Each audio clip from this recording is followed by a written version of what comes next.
Welcome, everybody. I am excited about tonight, and I'm not doing the little fake 99-cent app applause for everybody, okay? We're going to have a special show tonight.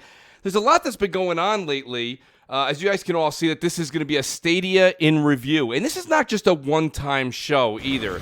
This is going to be something that's ongoing. Everybody. I am excited about tonight. In process, and I think that that's something that a lot of the other reviews that I've watched, and I've watched anywhere from 15, 20, 25. It's been a good number of reviews I've went through and checked out. And to be honest with you, everybody seems to have reviewed it within Stadia within the first 24 to 48 hours. And this is not just a typical new console, right? It's not like we're going from Xbox One to Xbox, Scarlet, okay? Where you've got 20 years of history. This is Google's first time dipping their toe into the console race. So there's a lot going on. It's new technology. That being said, I do want to say this much, okay, before we get to the introductions, because we have two unbelievable guests. Please, guys, if you're here, tweet it out. Let everybody know that we're here. This is a big show. It took weeks to kind of put this thing together.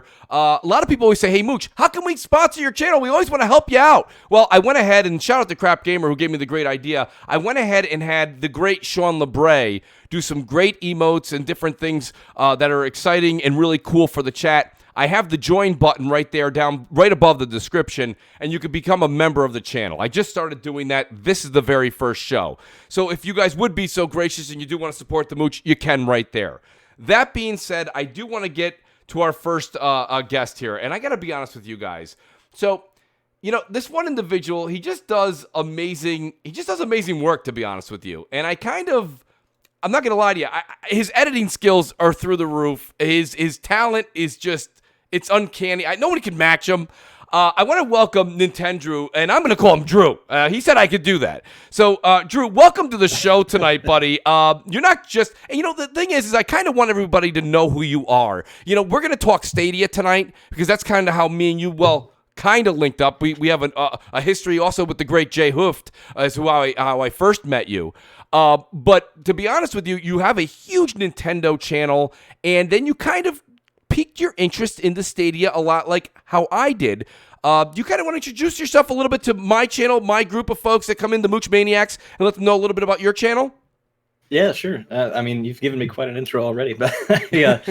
My channel name is Nintendrew, but I collect everything from, Atari to current gen, next gen consoles, I've been in the collecting space for the better part of, I don't know, it's coming up on about 15 years. Mm-hmm. And I've always been a fan of hardware in particular, and just like different generations of seeing how developers were able to work with the constraints that they were given, and following the advancement of hardware as they progressed throughout the years. Mm-hmm. And I was a big fan of OnLive back in the day, the sort of flagship streaming service.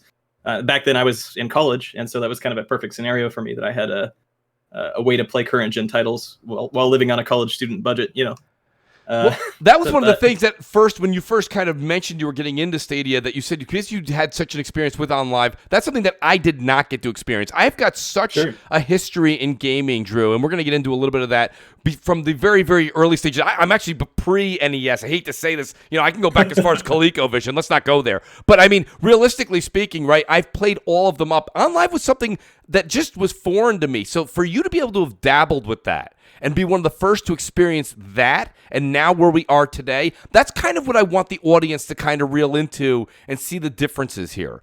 Sure.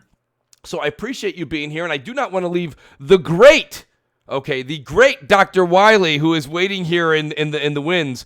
Wily, thanks for being here as well. Another outstanding YouTuber. Guys, honestly, I'm surrounded by unbelievable talent tonight. Unbelievable talent. Dr. Wily, who's here, right? And he's actually up. It is 2 o'clock in the morning, I believe, if I'm not wrong, in the Netherlands. Is it the Netherlands? I'm not sure. It's the Netherlands, and it's to be exact, 2 a.m. and 13 minutes past that even. It's quite the hour. Well, I appreciate you being up this late. Guys, please do tweet it out. Let everybody know that we have Nintendrew here as well as Dr. Wily. And, listen, guys, the intros, the channel, all great. But we're here to talk about Stadia. And the reason I brought both of you guys on the show, and I had a little bit more of an interaction with Drew over the past few weeks and what he's been going through and how he's been testing it out is, and I mentioned this for the first few seconds, I'm not really pleased with how we're seeing kind of Stadia being portrayed. I'm not a Stadia mega fan by no stretch of the imagination. But I do think that we are walking into uncharted territory. And with that being said, Drew, I'll start with you. When you look at where we are right now, okay, and where we're going with xCloud, with Stadia, Google's first time, like I said, just getting their feet into the pool of console gaming, cloud-based console gaming.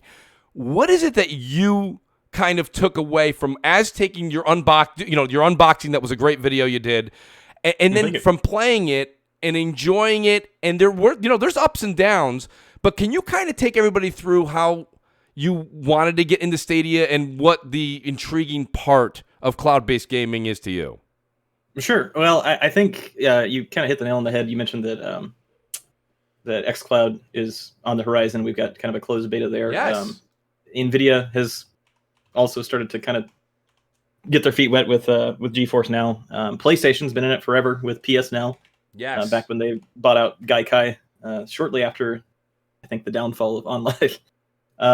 So I think what's interesting is out of the big three that we know, the big three console manufacturers, Nintendo is the only company that is not currently, as far as we know, delving into cloud-based gaming, unless you count there is a Resident Evil game, a Japanese-only Resident Evil game that is actually running on the cloud. If you go in the Japanese eShop, you can test it out. But these are things only you know, Drew, and we're here to learn.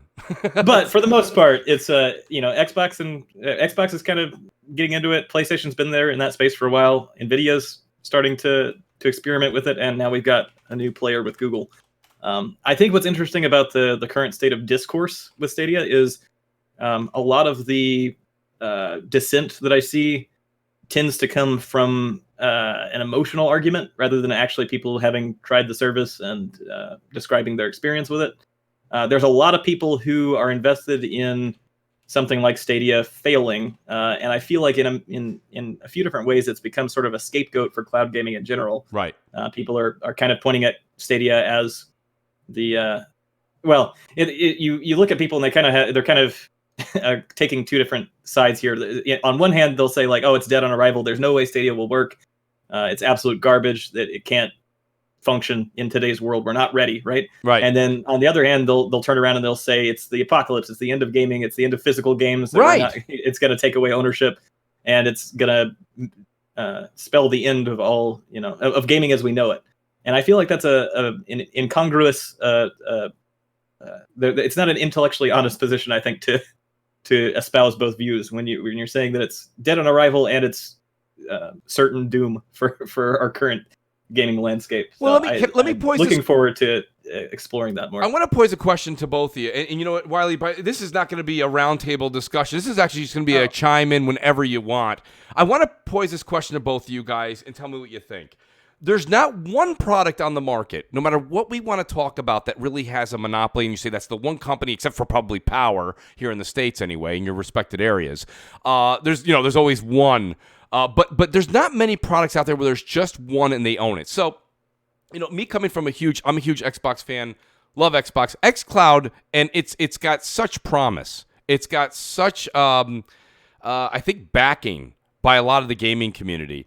And what I said was, whether it's McDonald's and Burger King, Coca-Cola, Pepsi, I don't really care which products we're talking about. There's always a competitor. So I'm seeing a lot of people being like, yes, let's encourage and get behind xCloud, but let's bash and not get behind Stadia. And what I don't understand is that when you get into a streaming cloud-based console, if you will, and all in air quotes, you have to have the infrastructure. So you're really limiting what kind of competitor really could go head-to-head with Microsoft, right? We know that even Sony themselves have kind of joint venture, if you will, with Microsoft for Azure moving forward. Right. So only Stadia, really, Amazon's probably the next one, but it's either Google or Amazon that's going to compete in this cloud-based gaming. You have to have that infrastructure. I mean, Exhibit A is what we're doing right now on YouTube, right? There's millions upon millions of people watching videos as we speak, even YouTube TV. So the infrastructure is there. So what I don't understand is I'm not understanding why we're excited for one and we aren't for the other. Competition is always better for all of us. So, Yeah. go ahead, Wily, please. No, well, then I will. Yeah, overall competition is always a good thing, and I mean, I've never seen an example where competition turned out to be a bad thing and ruined the industry or whatever, something like that. And when it comes to the big fight that's gonna ensue, because whether people want it and whether people like it, and they can whine about it as much as they want, cloud gaming as it is gonna take over either the entire market or a ridiculously big part of it. Yes. It will just become more and more powerful in time. And personally, I think it's good that more and more companies are trying it, even companies outside of the gaming sphere, because now we finally get some new blood coming in, just like what happened with the big video game crash back in the day, with like Atari losing its place and new ones coming in like Nintendo. It was, in the end, it was good for the gaming industry, and it was a new type of gaming and a new way of gaming, and it was positive for the most part. So overall, I think it's good if Amazon comes in. It's good if Google comes in. Yes. And if I had to pick one person who will likely win the battle, it's probably going to be Google Stadia. It's not perfect. Oh, no. And Google is not my Lord and Master. And I ain't No, not at all. I'm not their son at all. However, there are certain things that Google is working on, like quantum computing, stuff like 5G that's on the way. They have a lot more things that they can use in order to win this battle, especially quantum computers, I'd say. Well, Wiley, let me ask you this then. So one of the other things that's just kind of thrown out there, Drew's pointed out before, we said, oh, DOA, it's dead on arrival. Another thing everyone says is, okay, fine, it's not dead on arrival, it's dead in 2 years. Because Google's had failed other products. And I say, well, every company, I'm also a big Apple fan. Everybody knows that from the channel. Apple's had things that have failed. Their Airport Extremes, goodbye. Okay, Dude, I miss those. It's such a tired and played out argument, and it's completely disingenuous, because if you actually look, so everybody kind of points back at that Google cemetery of services that have supposedly been shut down over the years. But if you look at everything on that list, like the vast majority of them, I'd say like 90+% of services that Google has quote unquote shut down are just services that were usurped or like followed up by something better. Right. So they're in almost every case, it's an upgrade. It's not them abandoning some service. In the cases where they actually do completely get rid of a unique service, it's only in the case where it has such such a small user base that it doesn't affect their business. Correct. Their business model, right? So, like, I mean, maybe you might know one or two people in your extended friend group. I certainly don't know anybody that was upset when Google Reader was shut. The RSS Reader was shut down. Looks like some random service that I'm sure there was a niche market, but this is something that, like, Stadia is something that they have thrown. To my understanding, in the figure is it's a $1 billion figure at this problem. Yes. And they have a 10+ year plan for this. And even, like, I mean, if you compare it to, I think the best comparison you could draw would be with Google Plus. Like, everybody seemed to hate Google Plus. There were a few people there was Will Wheaton hanging out over on Google Plus, but most people seemed to hate it. They were pushing back against it. Nobody wanted to use it. Nobody ever used Google Plus. It's still stuck around for 8 years, right, and infiltrated YouTube's infrastructure. It ended up that, like, everybody had to have a Google Plus account as part of YouTube. And so, like, if you even take the worst case scenario, I don't think Stadia disappears for at least 10 years. Like, I think it's going to be on the horizon for a while. Wait, Drew, what are you talking about? Google Plus is amazing. I loved Google Plus. I cried when it died. No, but really though, yeah, it will stay around for a really long time. And yet again, I just think Google will get the upper hand, and it's just because their R&D department is too good. Yeah. And I think they know that. So they will try to fight for a long time. What about the staff? What about the staffing? They've taken some of the elite members from Sony. They've taken a few from Nintendo. Yeah, the head of Stadia, isn't she the head of the game studio Stadia, I think was the lead designer on Assassin's Creed. That is correct. So yeah, I mean, really? That's the thing too, is that, like, people are saying that they keep saying dead on arrival, but, like, Google can change whatever's not working. I mean, it's Google. They have the resources. I don't understand why people have this position that they wouldn't be able to adapt if something is not working. So when I hear people say that Stadia is dead on arrival, that's kind of when I stop listening, because it like, that is a position to me where regardless of how you feel about Stadia, if you're saying it's dead on arrival, that seems to be willfully ignorant to me. That you're just saying that like totally. you want it to fail, so you're going to like live in your happy bubble. Well, where and you that's the thing. I think there's just, and don't get me wrong, guys. Everyone that's tuning in right now, I want to say welcome to everybody who's in the chat, guys. Please do tweet out the link. I do want to say this much: this is not going to be a show just like boasting Stadia. There's things we're going to talk about. Issues, yeah. There's issues, and we're going to get into them. But I mean, as far as let's start with. I kind of do want to start with day one. I was just prompting you, Drew.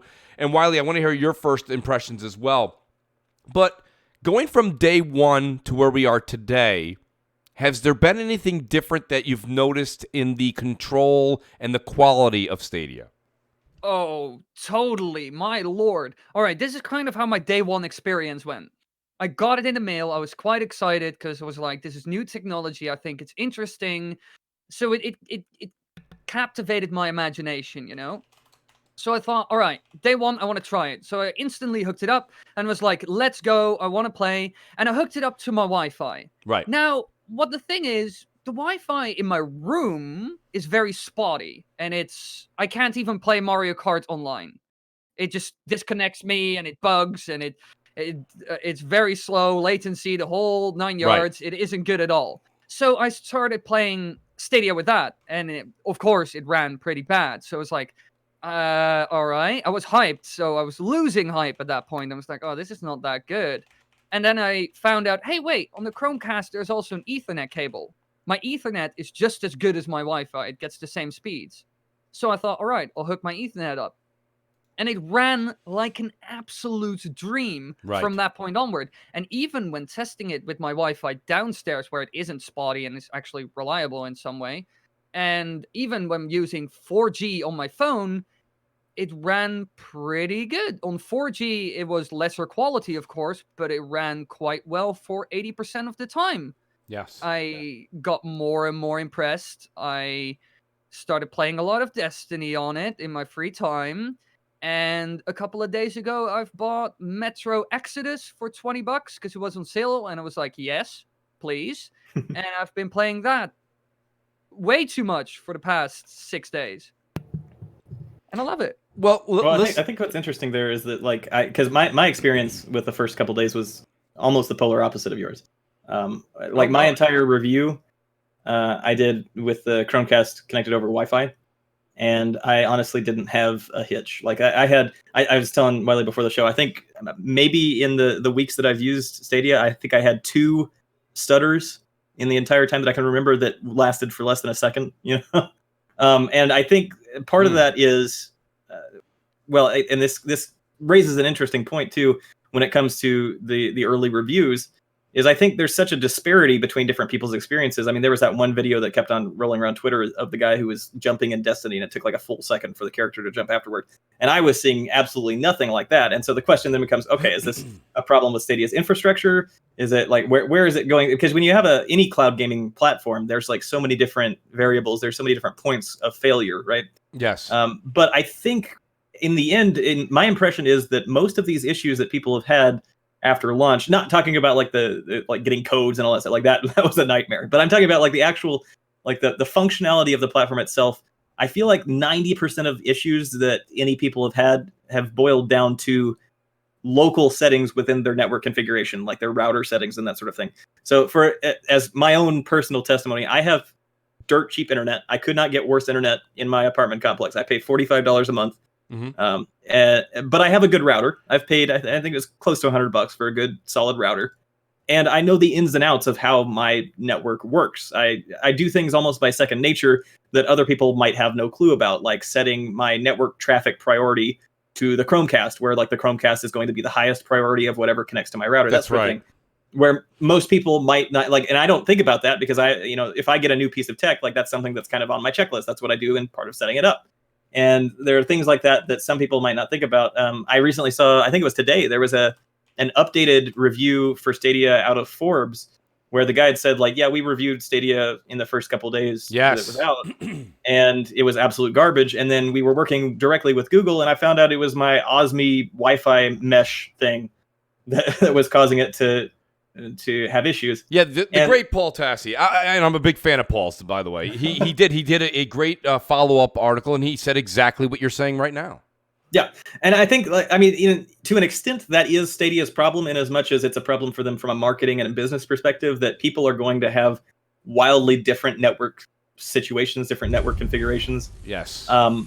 But yeah, on the other hand, from Stadia's end, like, they are serving up the data the way that they need to, and in a way that other companies cannot compete with. Like, you can point to xCloud and NVIDIA GeForce Now, and those services have a great library of games, undoubtedly much better than what we're seeing on Stadia right now. If Stadia stayed the way that it is today and didn't ever get any new games, I would never recommend it to a single person. Like, that's not like, I'm not counting on it today as that's a talking point though, Drew. And I'm kind of glad you brought it up. Is the games catalog, and shout out to Stop 6 Doc, guys. That's great. The super chat works apparently. Yeah, that's fantastic. But yes, right. It's great to see that it's working. Well, before we get to the library, let me just say that I feel like the comparison is, Stadia has undoubtedly, I will say, at least from my position, clearly a worse library than anybody else. This is their first quote-unquote console. They are branching out into this space, and they have to build those developer relations, right? And they have to build their own kind of exclusives and that sort of thing. But from a technological standpoint, you cannot beat Stadia for responsiveness and for clarity of that video signal. Like, I've tried the other platforms. I have not tried xCloud yet because I have to get a Bluetooth Xbox controller. But I've played plenty of PlayStation Now. I've played GeForce Now. I was a fan of OnLive, as I mentioned, back in the day. Clearly, that was a decade ago. But as far as it comes down to, like, the actual technical infrastructure, yes, there's no beating Google. If you had the exact same game library on Google today or on Stadia today, there wouldn't be a question about it. It would be clear that it is blowing, GeForce and xCloud out of the water. But because IGN agreed with you, they said that in their first article. They said, it's got its hiccups and its oops and its uh-ohs, but at the same time, Stadia right now is better than the competition. I think the thing is, nobody's talking about the competition. They want to use Google Stadia as the scapegoat for all cloud gaming, and acting as if this is a new problem for gamers, I guess. I don't know. That's true. No, that's very true. Go ahead, Wily. Well, like I already kind of said, like, Google is quite a fascinating company on its own. Like, regardless of the whole streaming kit and caboodle they're doing now, like, funny and all cute and everything. I mean, the guys just work on freaking computers that can do calculations that take supercomputers 10,000 years, and they build a quantum computer that can do it in 200 seconds. These guys are no joke. Yeah. So this will only get worse. It will only get worse in time. And I've seen people also in the comment section in the live stream say, "Oh, are we settling for good enough now?" And like everything. Don't worry, it's not perfect. I still see dynamic resolution stuff. For example, when I pause it and I walk away, it will do dynamic resolution, probably to take a load off from the server and stuff like that. And there are still, for example, I'm playing Metro Exodus, and sometimes, very, very, very sometimes, there are some very slight dips, but it's nothing really noticeable, and it isn't flawless. And for the people who say, "Oh yeah, you're just like Dr. Wily, you're just a Nintendo video game player, you don't know what quality is." I have a gaming PC that can easily run Metro Exodus at 4K 60 FPS natively. I have enough options. Really, don't worry. Well, that's the thing. It's supposed to be the comfort and the ability to play these games on the go, right? And that's where we're going here. And that's one of the things. And this is only going to get better. And I know you were just kind of playing the opposite there, Wily. But to be honest with you, it's one of the things I'm saying. As we keep playing, as they keep getting data and feedback, I would expect that this process gets better. Now, the one thing I will say, okay, there's a little bit of criticism here, is maybe they shouldn't have named it Founders Edition. Maybe it should have been Early Access Edition. I still would have put up the money for that, right? And that's the thing, because we are all, listen, people say to me all the time, "Mooch, why? Why are you this?" I said, listen, I had no problem paying $129. I thought I got my value back in hardware. I got the Chromecast. I've got the controller. I got Destiny, the full collection. If you're a Destiny fan and you picked up the latest DLC, that set you back $40 alone. And then you get a buddy pass, right? And then you get to choose the name, the whole thing. My point is, I think I got my $129 worth there. Yes, Well, I know I paid to be a beta member. We're beta. I mean, they don't want to say that, Drew, but we are beta. Okay. Yeah. We're Well, beta males.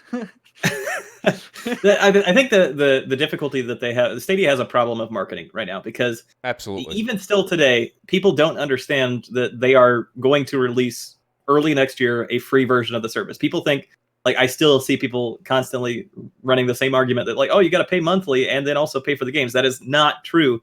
You do not have to pay a monthly fee to access Stadia. Like, and for anybody who's watching that doesn't know that, the $10 a month is an optional service. You can pay $10 a month, and it's the same as like Xbox Live Gold or PlayStation Plus, where you get a couple free games a month, and then they also tack on, the 4K HDR streaming. Right. Do you think that they should take that away from the paywall, though, Drew? Which part? Make the 4K just part of the free service. No. I honestly, I don't.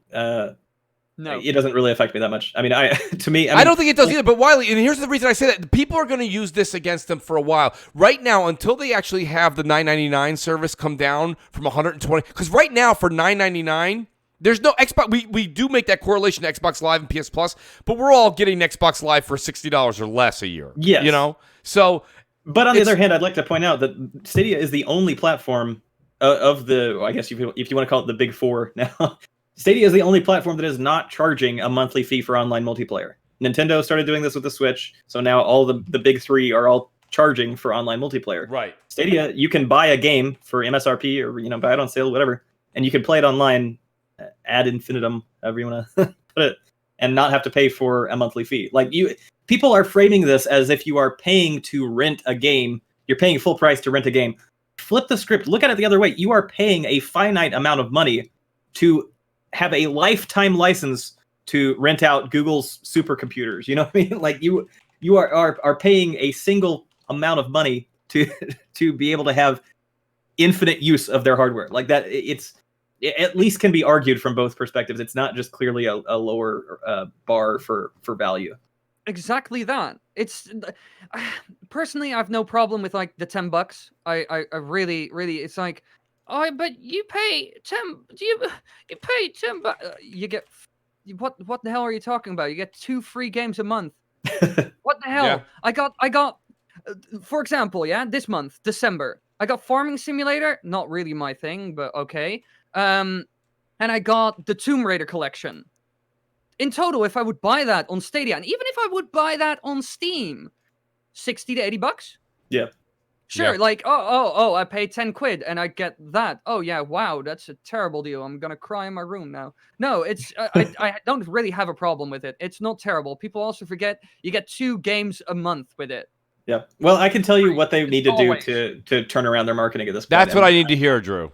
I know that this is going to be, it's going to sound odd because I'm going to suggest that they do exactly what OnLive did.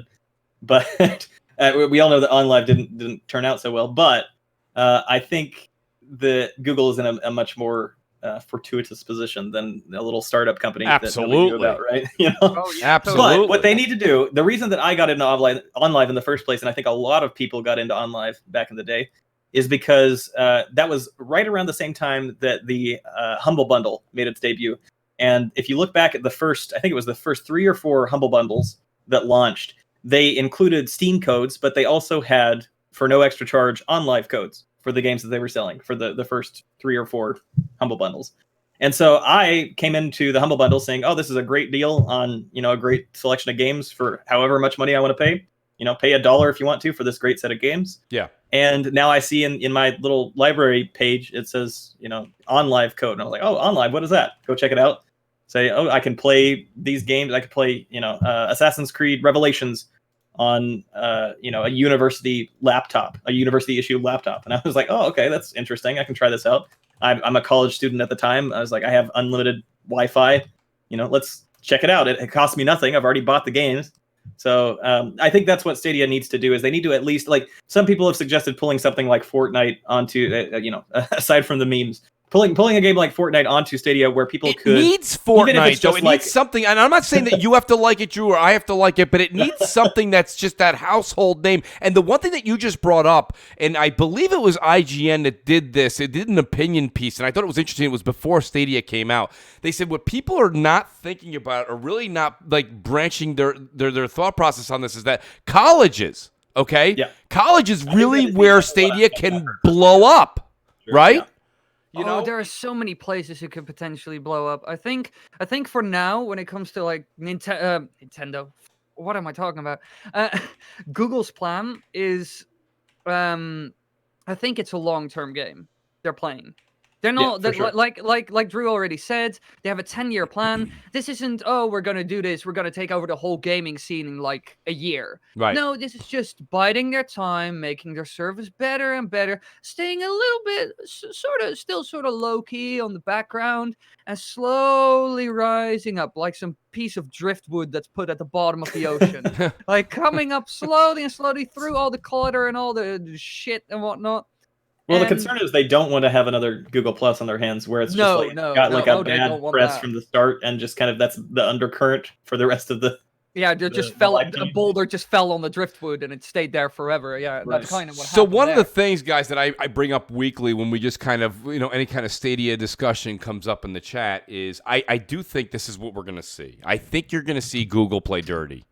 And what I mean by that is, and put your seatbelts on here, guys, I really think you're going to see Google go out and do timed exclusive deals like we're seeing with Darksiders Genesis, which let's not, there's a lot of people, listen, there's a lot of people right now, Wily, that are like, don't bring that up, Mooch. Don't even bring up Darksiders. That's a top-down scroller. We don't care. Oh, stop it. Stop it. Right? The same people can't wait, and they're sleeping in line right now for Diablo 4. Let's not sleep on this. This has gotten great reviews, right? I've seen 8.7s, 9.0s. People are liking Darksiders Genesis. And what did Stadia do? They went out and grabbed this thing 3 months timed exclusive with PC. Now people go, well, I can play it on PC. We can play everything on PC, okay? You can play anything. You can play Pac-Man all the way to Metro Exodus. You can play whatever you want on PC. I got it. But Google's trying to enter the console space without a physical console, okay? So keep that in mind. This is a big deal that they go out there and grab this. I think you're going to see them, not with GTA 6, okay? Nothing massive like that. But I think you're going to see games like, what was it? Evil Within. Remember Evil Within 2 came out a few years ago? I loved it. Great horror game. Loved it. Evil Within 3. I'm not saying it's even announced. But something of that nature where it's got a niche audience that's willing to say, I'm not going to miss out on 6 months of Evil Within 3. I'll be damned. That's what Stadia needs to do. Stadia needs to get 6-month exclusivity on games like they're doing with Darksiders Genesis. And I think, Drew, this is something, and Wily, that this is something that they have to do. And if they don't, that's something I think that in the end would be detrimental. They have to say, why would I play it on Stadia besides convenience? Yeah, I think another big aspect of that is going back to just like the barrier of entry. Like, I think people are going to see all these thumbnails on YouTube where people are just like, oh, Stadia sucks. Stadia doesn't work. Stadia's overheating Chromecast. Stadia's garbage. Yeah. And like, they're going to just see that and they're going to internalize that and think that Stadia is a platform that does not work. And the difficulty there is, like, I think they need to have some sort of a free-to-play experience where you can hop in with no barrier of entry, like open up a Chrome browser and be able to test the service for yourself. But I know, like you were mentioning, that it is they're playing the long con, they're playing the long game, in as much as like it's Google, right? Like they are in the unique position, and you can talk about the ethics of this however much you want, but like they are in the unique position where if you go and you start searching for xCloud or GeForce Now, they could pop up a bright, beautiful Stadia ad right at the top of your page and say like, "Hey, try it right now in a new tab." Like there's so much untapped potential from the marketing side that I think we haven't started to see the tip of the iceberg of yet. So. Oh yeah, and especially because they also have YouTube under their wing, they can do so many things. And even when it comes to exclusives, Darksiders Genesis, by the way, I'm 100% getting that. Absolutely.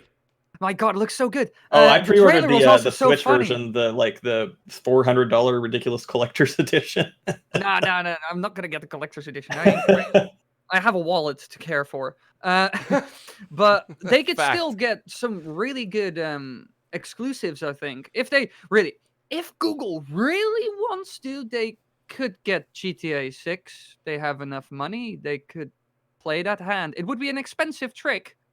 Oh, it would be an expensive trick. Oh, But they extremely can play the hand. expensive. I try to, and that's the thing, Wiley. There's no doubt that we could take this and we could use our imaginations and go as wild as we want. But I'm trying to say that you don't even have to do that. Listen, there's an unbelievable, and I think Drew was talking about it earlier, there's an unbelievable relationship right now between Google Stadia, or Google's, the Stadia branch of Google, if you will, and what's going on over at Ubisoft. So you take the next Assassin's Creed. I mean, you want to talk about people flipping out. There's Assassin's Creed like elitists that love that game, right? They love that game. I happen to not be one of those people, but that's not the point. You take the next Assassin's Creed and you put 3-6 months on that on Stadia exclusively and PC. Okay, it's and PC. Everything's on PC. But you take that exclusivity and you put it on there. Now somebody goes, you know what? Maybe I will play it on Stadia. And, we went into the games part of it, and if you guys want to continue this route, there's so much to talk about right there. But I do want to talk about my quick experience with Stadia itself. And I will say, so I've played Destiny 2 quite a bit, and I've played Tomb Raider. I didn't play what's that Street Fighter type game, the Samurai Showdown? Samurai Showdown, yeah. Yes, I played that just to test its functionality, and it functioned very well. That's just not everybody knows on this channel, that's not my bag. I don't like fighting games that much. It's not my thing. But Destiny 2, when I was playing it on my own, going through, doing, just missions, doing public matches, things like that I had no issue with. I did notice a bit of an issue when I went to the Crucible and I went to go play, PvP. It just felt a little delayed. Now, I think, Drew, you did it in your review, is you'd mentioned something along the lines of after you play it for 5 to 7 minutes, we all do this as human beings. You adjust. Well, yeah, I mean, the thing is, right? if you're playing any current gen console, you're going to have some degree of input lag, just as the nature of HDTV's HDMI signal transmission. This one was a little bit more than the usual. Yes. No, I'm not trying to say it's not. Right. What I'm saying is that you're going to have about 100 milliseconds of input lag, regardless of what you're playing on. And I mean, plus or minus. For Stadia, in my personal tests, it seemed to be about 42 milliseconds on my network lag, in my network test, which lined up with exactly 42 ping is what I was getting on speed tests. So that seems to line up for me. And I would say, like, I mean, it felt like there was probably about 40% more input lag.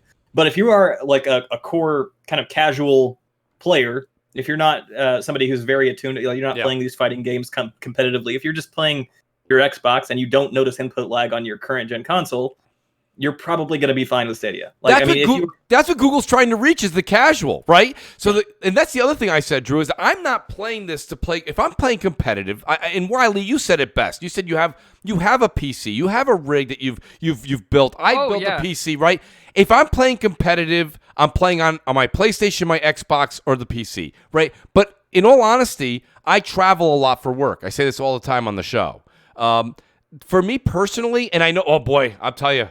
You guys are really in for a treat in the chat right now, because you're going to see Drew and Wiley throw rocks at me.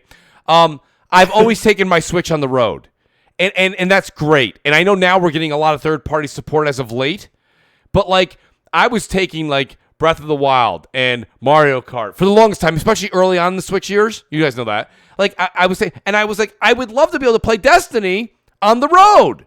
No offense at all to the Switch, but I wanted to step away from the Nintendo, and I wanted to play some of the the adult theme games, if you will. Well, and Stadia I know that much strikes me as kind of just an evolution of the idea of the Switch, right? And that's what I'm trying to say. This is the audience that Google's trying to reach. Like, I have no problem playing Watch Dogs Legion, which is coming out on Stadia.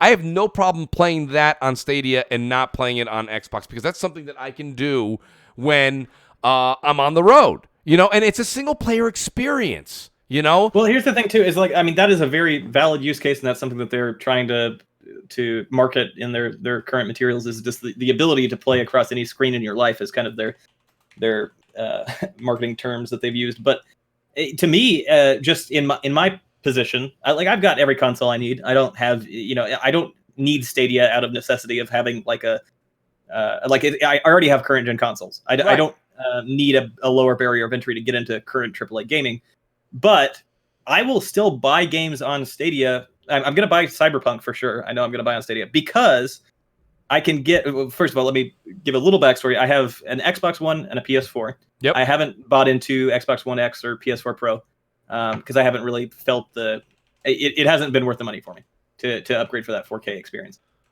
So with very little barrier of entry now, I have the option to have a 4K experience, assuming that it doesn't come back around to the same thing we saw with Destiny with like the fake 4K, which I'm sure we will touch on here in just a bit. Oh, absolutely. But assuming that, I mean, I'm certainly going to get a better video signal from Stadia than I'm getting from a launch Xbox One or a PS4. And the other side is, even if it was worse, like say it was a downgrade, say it was like the Switch. We're not getting Cyberpunk on Switch, but imagine if we had Cyberpunk on Switch. But somehow on Switch, Cyberpunk didn't require any updates, didn't have lengthy loading times. I could play it at midnight as soon as it unlocks, you know? Like, these are the benefits that Stadia is providing. If I can hop into a game in 10 seconds or less, yes, and it's going to be the exact same experience or better than if I booted it up on my PS4, I'm going to choose Stadia every time. Like, and so even for me, if I never take Stadia out of my game room, out of my house, I'm still going to use it for some experiences because there are other benefits that people are overlooking. There's no downloads. There's no updates to install. Right. There's reduced in-game loading times just based on their solid state storage, whatever. And presumably, assuming that they continue with their roadmap that they've described, there's going to be different things like YouTube integrations. So if I have a multiplayer game that I'm playing on Stadia, they've floated the idea of having what's called crowd play, where you can have somebody, you can be streaming to YouTube, and then just have somebody, like the people who are in chat right now, somebody could click on a button, say join the game, and now they have a second Chrome tab open up, and now they're just immediately in the game. So you Drew, know, like that. I do have to bring that up though. Super compelling. Where do you feel as a consumer? Okay, not just as a potential future client, but how do you feel as a consumer that we were promised a lot of these options you just mentioned, and we got to kind of sit back and wait for it? Yeah, well, I will say, I mean, they should have come out and said it's a beta. It clearly is. There's like even stuff I called out in my review in the app. Like you have the ability to take screenshots and video capture from Stadia natively, but you can't do anything with them. You can't even save the video onto your phone. You can't share it anywhere. There's no way. You can't even share it within Stadia. Like it's literally just on your phone. Which is the dumbest thing. That's a problem. There are core features that are absolutely necessary that are missing from Stadia. And in that way, like, it's very clear to me that this is a paid beta, which, I mean, you can talk however you feel about that. For me, I mean, I'm a content creator, so I wanted to be in, like, kind of on the ground floor and get used to it, you know? Yeah. Now, as far as features go, I don't think that at least I can't recall Google or Stadia ever claiming that certain features would be there at launch or indicating that that was the case. The only thing that they did, I feel, they kind of did I wouldn't say they did a 180 because they're still kind of espousing their 4K HDR experience. Yes. And the flagship title that came out is Destiny 2. That's what everybody gets for free, and it's running at 1080p internal resolution. That to me is, and let me be very clear, that to me is indefensible. I don't think that they have misled consumers who paid in that $130 to thinking that they had a 4K experience. And while they are transmitting a 4K video signal, the game itself is running at normal, full, high definition. Shout out to Element of PO. He says Stadia is definitely not casual ready at launch. I mean, Drew, how do you, or Wily, please comment. Do you guys think that is a true statement, that this is not, like, the casuals would buy in right now and they would be, kind of disappointed and want their money back? To be honest, kind of agree. What Drew said about the stuff they, like, promised, sort of, or it's inexcusable. seemed it to really promise. Is. Yeah. It's not fair that they kind of advertised it like that, and in the end, it wasn't there. That's terrible. I was having dinner with a friend of mine today, and he said the exact same. He was quite furious about Stadia, and he was not really pro Stadia, and he wasn't a casual either. But he made some good points for why casuals at the moment wouldn't really pick it up. And what we could see, like, it could be that currently Stadia is not really for casuals, and it's something that only the adventurous type will get into. However, as soon as the free 1080p service comes, casuals will go on it like That's flies It's a on huge toast. prospect. outstanding point, Wiley. And that's the thing. You take from November 19th. Now, what is the date, guys? They haven't revealed it, but it's probably February or March is when I believe they're going to launch the free service. Sure. And you take from November till then, yes, and as everybody's stating in the chat, shout out to Greg, by the way. You guys, I want to ask this question. He's asked it 3 times, and he's a big Mooch maniac. Right here, he says, I've asked you twice already. He goes, the launch wasn't that good. As Google is a huge company, did you guys expect more? I got to be honest with you, myself, and I'm going to pass the mic over to you guys. I didn't expect more. I kind of expected what I got. The only thing I would have kind of expected was the one thing that means a lot to me is the interface, the user interface. And as clean as it is, it's very clean, it's very sharp, it's very easy to use. There's nothing confusing about it. But the reason it's not so confusing is they kind of took a book out of, guess what, guys? Nintendo's book. Nintendo Switch's interface is, I'm going to use the word bare bones, but don't take offense to it. Okay, it is. I'm very offended. I can tell, Wiley, you almost left the show. I gotta be honest with you. I gotta cry. Right? I don't mean it in a bad way. It's very clear and concise, but at the same time, it doesn't have the glitz and the glamour like PlayStations and Xboxes now, and put your logos behind it and your pictures and dynamic, themes and. So this is very simple as well. So I think I got what I thought I was going to get. It's day one. It's new technology here, folks. But Drew, what did you think? Were you impressed, or were you, kind of, was it a blah feeling? Well, let me speak to my first couple days with Stadia, because there is one portion of my setup process that was left out of my review just because I found it to be something that wouldn't be quite so interesting for for anybody to watch. But basically what happened was one thing that I think absolutely should have been handled in any other way was the code distributions.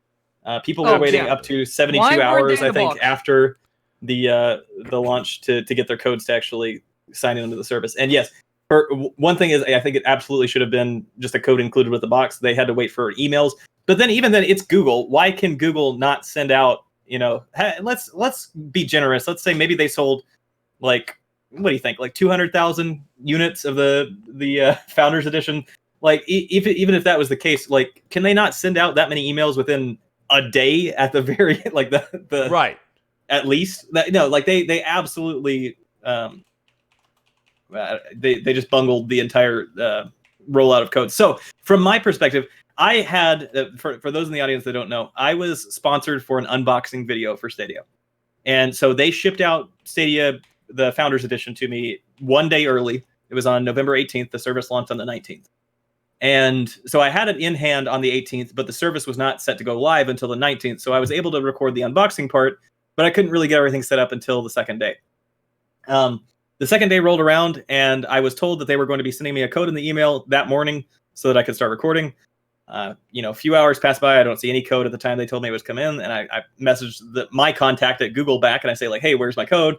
Still don't hear a response. Right. I had a separate Founders Edition pre-ordered before I was contacted by Google for the unboxing video. They sent me one for free, right? But I still had one on pre-order that was supposed to be shipped, I think, on Wednesday of that week or something like that.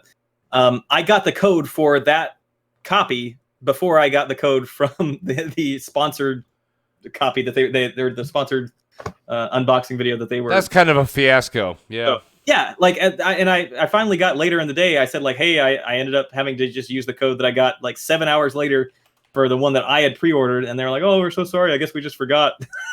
Or like, no, they didn't say it like that. They said that they missed me in their list, I guess, because there were a few different people that they had sponsored for unboxings. So the code rollout was absolutely ridiculous. And I think that's the overarching point that I'd like to get across to viewers is I don't think anybody in this podcast is saying, like, we're not Stadia super fans. I'm certainly not a fan of Google, right? In any real sense of the term. What we're trying to say, I think, I mean, I won't speak for everyone, but like, it's become such a black and white issue that there's no nuance. People aren't willing to talk about the positives and the negatives. It's just like Stadia's trash. Stadia's not working. It's that's where I'm at. Arrival. Like, it's so frustrating to me that I guess, to go back to what we were talking about, the casual audience and everything. Like I said earlier, I would not recommend Stadia in its current form to anybody. if it were to stay today, and let me clarify that.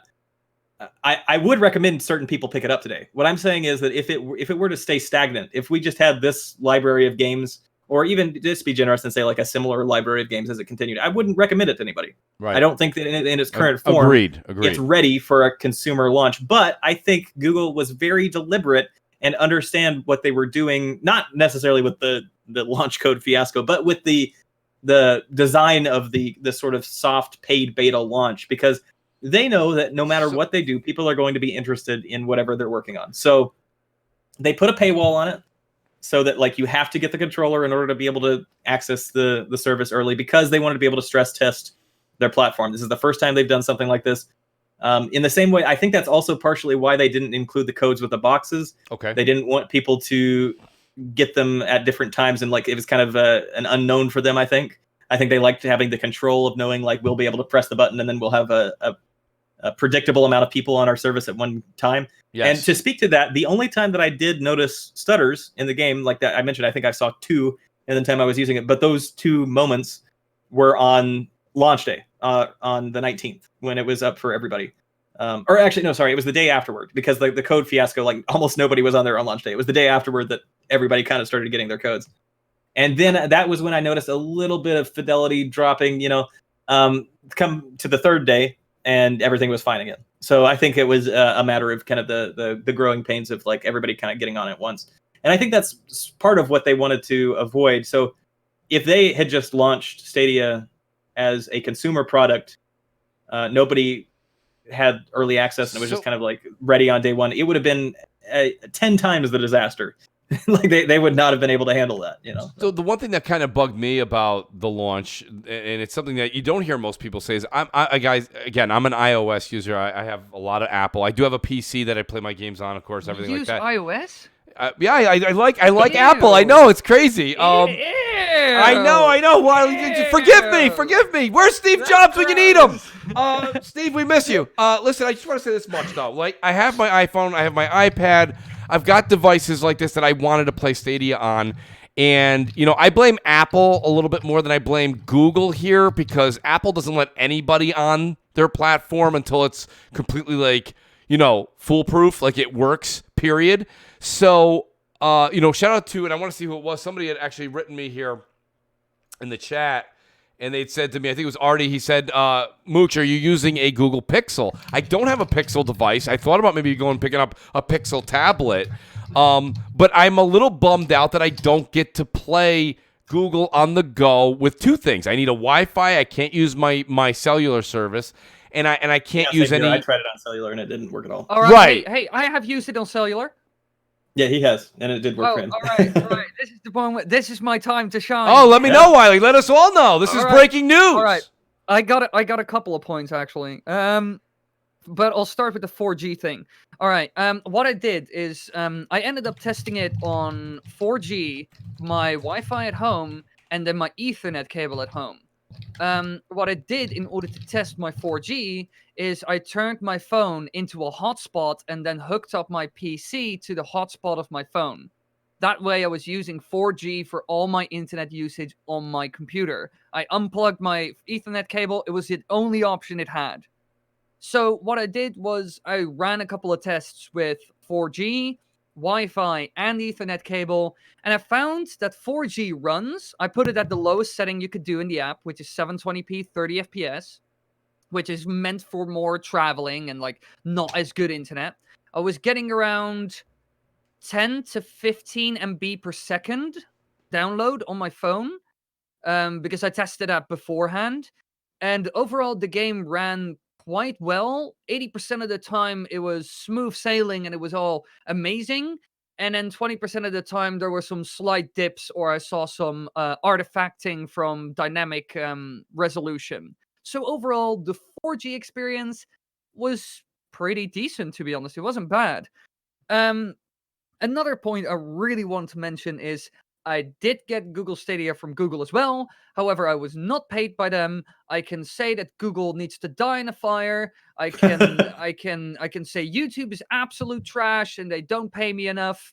I can say whatever the hell I want about the service and everything. I didn't sign anything. I didn't pay anything. So I can even say to the person who I bought it from, got it from, F you and die in a fire, and it doesn't matter. It doesn't affect me. I don't go to court. I don't lose any money. It doesn't matter. So don't worry. We're all trying to be honest here, and we will be honest.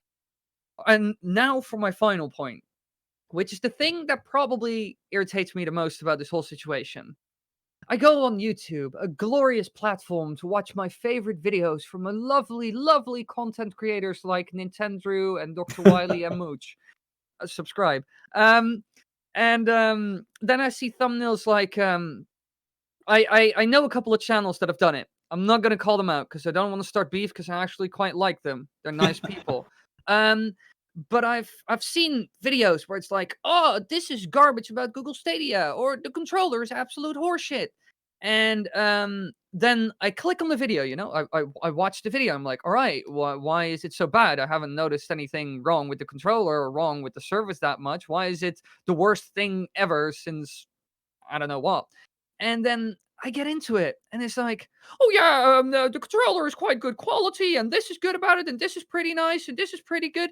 I'm like, I've watched the entire video, and your thumbnail and title say it's the worst thing you've ever experienced. And what it comes down to after I've watched the whole video is like an 8 or 7 out of 10. Yeah. A lot of people are just, I think, I'm not sure. I mean, their videos just don't match their titles and thumbnails. I think a lot of people are also just being quite negative about it because it gets them views. And negativity does get views. Even if I put up like a top 5 worst enemies in Super Mario Maker 2, it will get more views than a top 5 best enemies in Super Mario Maker 2. Negativity just gets views. Well, but I think a lot of them are quite positive about it. Yeah, I mean that's a very important point. Is that like if you look at the discourse on Stadia, there is not a single shred of it, at least that I have seen, of any criticism of Stadia that's constructive in any sense. It's always just about like tearing down the service, about like, making it a laughing stock, that it's like, oh, people think that it's the worst thing in the world. They're not talking about like, there's no nuance to it. It's not people saying like, oh yeah, I played it and I actually really enjoyed this part, but I wish they'd improve here. That's what I've tried to do. And I feel like that's what we're kind of doing in this sort of scenario. But like, it strikes me as something that people, it boils down to not real firsthand impressions and tests and latency and all this stuff, but it boils down to emotional arguments. I feel like in a vast majority of cases. Well, a lot of people who also like did review videos. Yet again, I could name so many people. I would start the biggest beef storm in the universe. There's so many people that I could just say like, all right, you criticize Stadia to hell. Have you even held the controller? Have you ever played it? Have you ever even seen somebody in person play it? That's exactly No, it. There's none of them have. So Like, many 90% videos I've watched, just like Wily said, that I've noticed it time and time and time again. The actual clickbait on it is Google Stadia is terrible. You shouldn't do it. The minute you click on it, they're like, let me just start by saying it works. And I'm like, what? I'm like, what? Yes. Like, right? That's everybody said that. Let me start by telling you it works. And I'm like, oh, all right. And then they're like, but it's, and listen, it's new technology. I don't understand how everyone is just like assuming like day one they were going to have 750 games ready to go and it was going to work flawlessly. Like, again, the one thing that I do want to say, guys, everyone that's kind of tuning in late and getting here late, they should have called it a beta. They should have called it early access. I know some new people here in the chat. I want to say that beforehand because that's one thing that xCloud did right. Like, look, not only is xCloud calling it a beta, guys, they're letting so few people in. There's people on Twitter, they look like they got the Wonka ticket. I got into xCloud! I got into xCloud! And somebody's like trying to grab it out of their hand. It's like there's so many few people. This is the thing. So with this situation, when they said they sold out of the Founders in Europe, then they sold out of the Founders Edition in the States. Now, the one thing all these big companies are doing is they're stopping. They don't put numbers on anything anymore, right?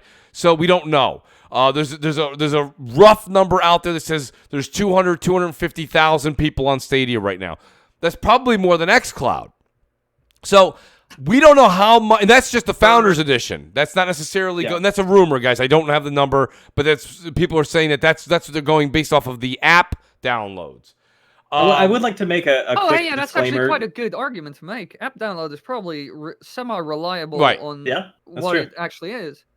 I would like to make a quick disclaimer Go ahead. in as much as like I don't, like I mentioned, I don't think any of us here would self-ascribe to be Google fans, and I will come out and say I don't think Google or even Stadia need to be defended. I don't think it's something that like Google is not gonna be they're not gonna be hurting if people are talking bad about Stadia. You know, like honestly, I would personally prefer if any other company was at the head of this kind of technology. But the fact of the matter is, I'm interested in being intellectually honest, and I'm interested in commenting on what I'm experiencing.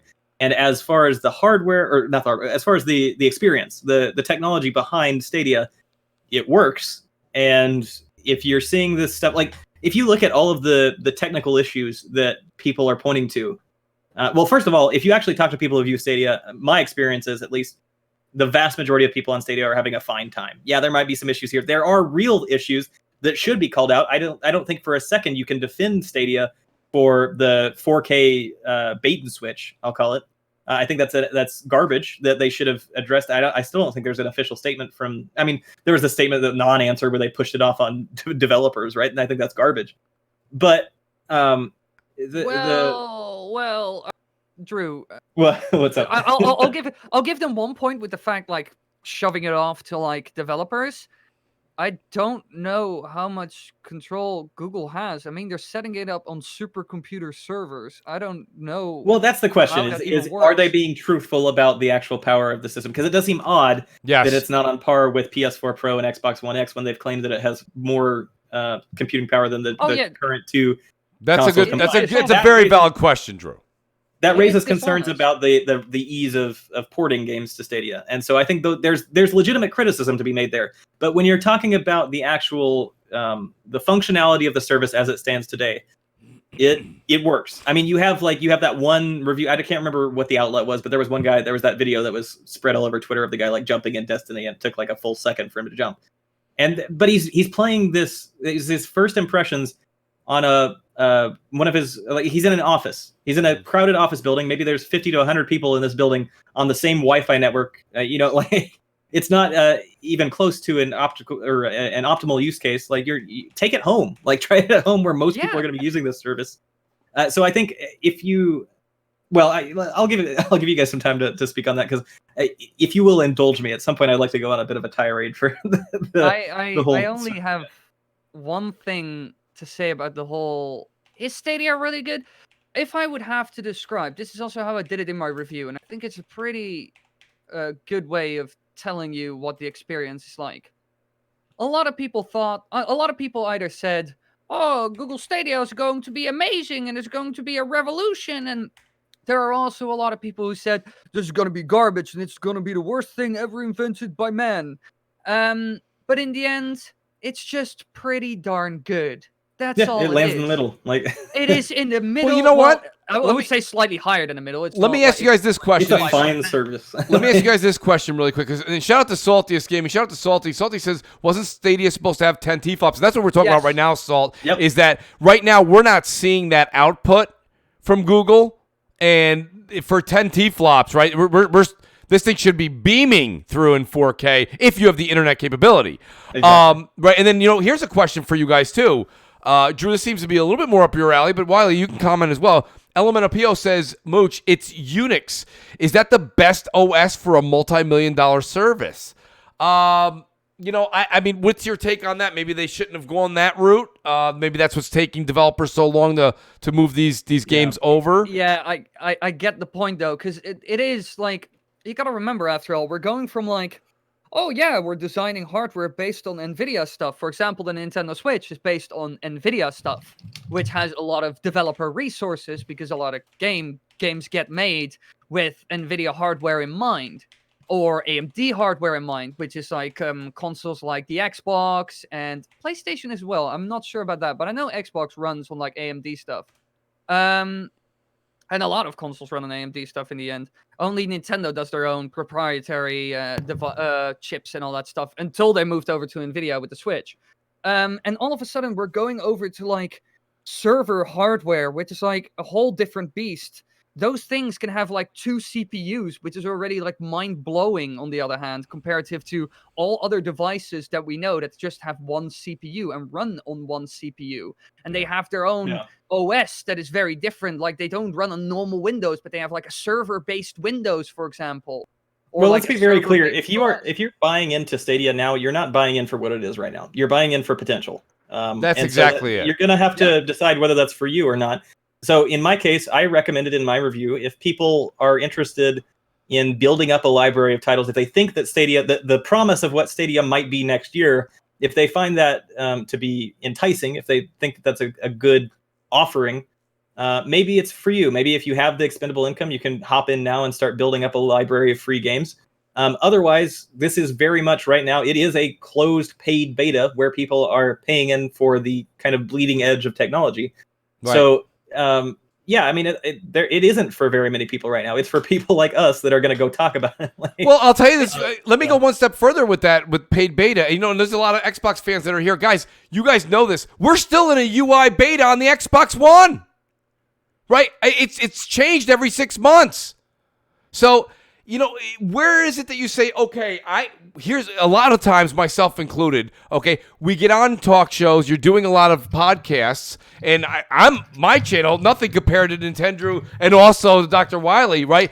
When people say, hey, Mooch, can you comment on this? Or I had no problem paying the $129. I've said it a number of times, I'll say it again.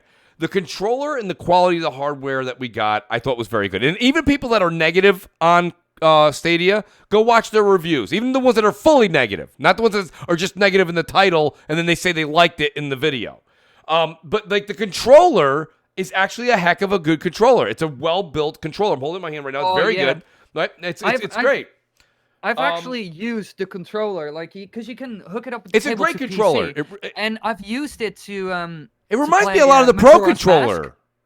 I've played Majora's Mask with it, and it runs beautifully. It's really nice to use. It's quite a nice Bluetooth controller. Yes. I was like, if Stadia's going to be garbage, this was kind of my mindset before.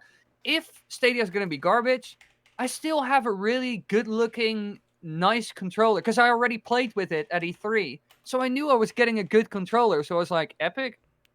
You know, I at least get a good controller, and I have a Chromecast now. Wily, real quick, Elemental PO, he goes, but Mooch, he goes, but the UI keeps getting better and better. Elemental PO, thank you. I call you to the stand, thank you.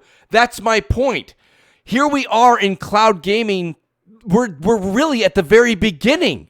Whether you're talking about Microsoft or Google, they're both at the very beginning. And they're just dipping their toe into the console race. What I'm saying to you is that this is going to be there's going to be growing pains. And to a few people like Shadow in the chat are like, oh, you guys are all just saying the same thing. Google Stadia has problems. It has issues. And we're going to get into even more of them. But what I'm saying to you is that, like, really, I mean, but the thing about it is, though, right now, from where I stand, it's not a bad start for what I'm playing. I played Tomb Raider the other day for like 2 hours. And, guys, I'm not shitting you. I enjoyed myself. I mean, is it hard to believe? I actually enjoyed myself. It was a good experience, and it looked beautiful. I say one thing? Yeah, I actually like this. What was it? My brain. Sunday. I had quite a lot of time, so I was like, all right, time for some Metro Exodus. Here we go. I played Metro Exodus on Stadia 8 hours straight. Which was epic. Well, now, Wily, tell them how you played and where you played. I mean, I think that's, and I want to know. I was sitting in my room, the fresh air coming through my window. Oh, you know, in the background. We don't have to get into what you ate, but I mean, like, you know, but I mean, were you? So myself personally, I'm experiencing it through the Chromecast on my TV in my office, and yes, I do have the Ethernet plugged into the outlet plug. For myself personally, that's just the best experience. I think we all would do that. Now, pardon me, I'm taking Stadia on the road this weekend, and I'll be playing it over Wi-Fi. And then I'll give my 2 cents on that next week. But I mean, so when you were playing it though, Wily, were you plugged in through your Ethernet, or were you using Wi-Fi? I was just sitting. I was sitting behind my desk, behind my PC. I just I was like, yeah, what I'm gonna do today? All right, Metro Exodus, I guess. I'm gonna give that a shot because I played it before and I was like, this is a bit rough. Not the game itself, like in terms of how it ran, but just the gameplay was. Wily, did you use keyboard and mouse or controller? Controller. So I booted it up on my PC. Just boom, opened the Chrome tab. Boom, logged in. Opened Metro, and I started playing for like 8 hours straight, and I ran it on Ethernet cable just because I've already tested it on Wi-Fi, which runs the same as Ethernet cable for me. It's just that my room is like a dark spot, like the dark ages for my Wi-Fi, because nothing runs on it, not even online games like Mario Kart, like Smash, like anything. I need an Ethernet cable to even play games on my 4K compatible desktop. So I just played it through that, and it ran great. I gotta say one thing, though, and I think a lot of people will conflate Stadia bad to this. Metro Exodus is a fun game, but God, Metro Exodus is a glitchy game and a buggy game. And it is like that on every console. I've seen people complain on like about Stadia, like, oh yeah, I bought Metro Exodus, but it's a bit buggy at times. Fix it, make it more optimized. And I experienced myself as well, like some shivers, that they just like jitter on the ground or like clip through, or like things floating in the air at certain locations. And then I was like, is this a Stadia problem or is this just the game? Because I was thinking about some things, some weird things as well. Is it just Stadia or is it a game? I went to the subreddit of Metro Exodus or Metro, and I saw that tons of people complained about it on like PS4, Xbox One, and PC. There's even a subreddit for the glitches in Metro Exodus. So that already shows me and I was seeing the same glitches that I had, like the jittering, clipping through the ground. There are also tons of videos on it on YouTube itself, made well before Stadia was even out. So a lot of people, if you see glitches when people are playing Stadia, is it the game or is it the service? Because when it comes to Metro Exodus, I thought maybe it's the service. No. Metro Exodus is quite poorly optimized on almost every console on the planet, and even PC. Yeah. Well, I want to quickly speak to the people in chat and the audience. Just for those people who are comparing Stadia with more so with PlayStation now, but also with Xbox, the xCloud. Let me take PlayStation Now as an example. I don't think anybody in this room is arguing that Google Stadia is a better platform for casual consumers than PlayStation Now as it stands today. I think there's absolutely no contest. PlayStation Now is clearly a better service today for consumers. It's got this massive library of games. It is unbeatable in that kind of matchup. It's hard to argue that. Yeah, it is undeniably a better service for the average consumer as it stands today. The position that I'm taking, and I think that you guys tend to share, is that on the other hand, when you look at both services from a technical perspective, if you play the same game, I'm not certain if there are, probably there's some game that overlaps between the two, but if you play the same game on both services, Stadia is technically a better platform, meaning like you're going to experience less stuttering, less input lag, and it's the only streaming platform that's currently offering 4K HDR gameplay. Now, granted, I mean, we'll go back and you can make the caveats about some games that aren't truly in 4K, but there are some games on the platform. I was playing Mortal Kombat 11 right before this stream. It appears, at least to me, on first blush, it appears to be running at native 4K. I could be wrong about that, but regardless, there are some games that are running at 4K HDR, and I would expect that to only improve with time. The idea is this is not ready for consumers, and I want to be absolutely clear about that. Nobody here is arguing that as it stands today, Stadia is better than PlayStation Now or even xCloud. But from a technical perspective, when you're talking about things like milliseconds of input latency and the quality of the signal that you're getting, it is better on Stadia. And so when I say that you're buying into potential or you're buying into the future with Stadia right now, that's what I mean. the game library. I could care less about any of the games that like as part of my unboxing thing, like they gave me like 6 or 7 games on Stadia, so I have a pretty good feel for like all the different experiences that are on there. Which games did you get? Yeah, wait, I Drew, don't forget. The 2 games. Drew, I don't just call myself a Mooch. I'm actually one. If you get any extra codes, please keep Mooch in mind. Help! I want 2. What did you get? What did you actually get? I'm looking at my list. I've got I got the free ones that everybody got, but I got Assassin's Creed Odyssey, Grid, NBA 2K20, Red Dead 2, Shadow. Now, are they allowing? You got Red Dead Redemption 2? Yeah. Oh wow! Up in that. But, okay, hold on. Before we get off the point, gush about games. We're getting into mooching. Go ahead. The point is, if you have Stadia right now, if like you have other platforms to play the games that are on Stadia. If you are the type of consumer that has bought into Stadia, you are getting in for the experience. You're trying to see what Google is putting on the table. You are the more kind of hardcore audience. There are no casuals that are buying into Stadia right now. That's just not a thing. Like you're going to be people like us who want to be able to experience the platform and kind of deliberate, make our own reviews and that sort of thing. Yes, we are the early tech adopters, right? Absolutely. So if you're looking at this scenario and like trying to compare the service, it really is apples and oranges at this point. Like Google, PlayStation Now has been around for 5 years, and it comes from one of the big 3 console manufacturers that's been around for 25 years. Google is just breaking out into this space, exactly. And that's part of why I think that people kind of tend to label it as this laughing stock, is because people are like, oh, Google can't do games. Google is rich beyond your wildest imagination. They can buy whatever studios they want and do whatever they want. Like and I'm not saying that's a good thing. I'm just saying like it is disingenuous. Google will take over your life. He will buy your house. Yeah, it's disingenuous to point at it and say, oh, it's worse than PlayStation Now. It's always going to be worse than PlayStation Now. Like, no, like that is you don't know that. This is a very early experience. It should have been labeled, I think, as a public beta, as you mentioned a couple different times, or not a public beta, but a closed beta. A lot of people are asking right now in the chat, like, well, Mooch, what are you playing right now? Here's my thing. So I'm playing Tomb Raider, which is an older, and this is what Drew just said. Like right now, all the games are old. They're old games. To play them. They're old games. We're not playing them for the games. We're playing month, to test it. Okay, so this month alone, this is coming out. This is documented. Darksiders Genesis comes out at 12 midnight, I believe. Comes out tomorrow. On Stadia, it's Stadia exclusive for 3 months and PC. I'll be buying that tomorrow. I'll be playing Darksiders Genesis on it.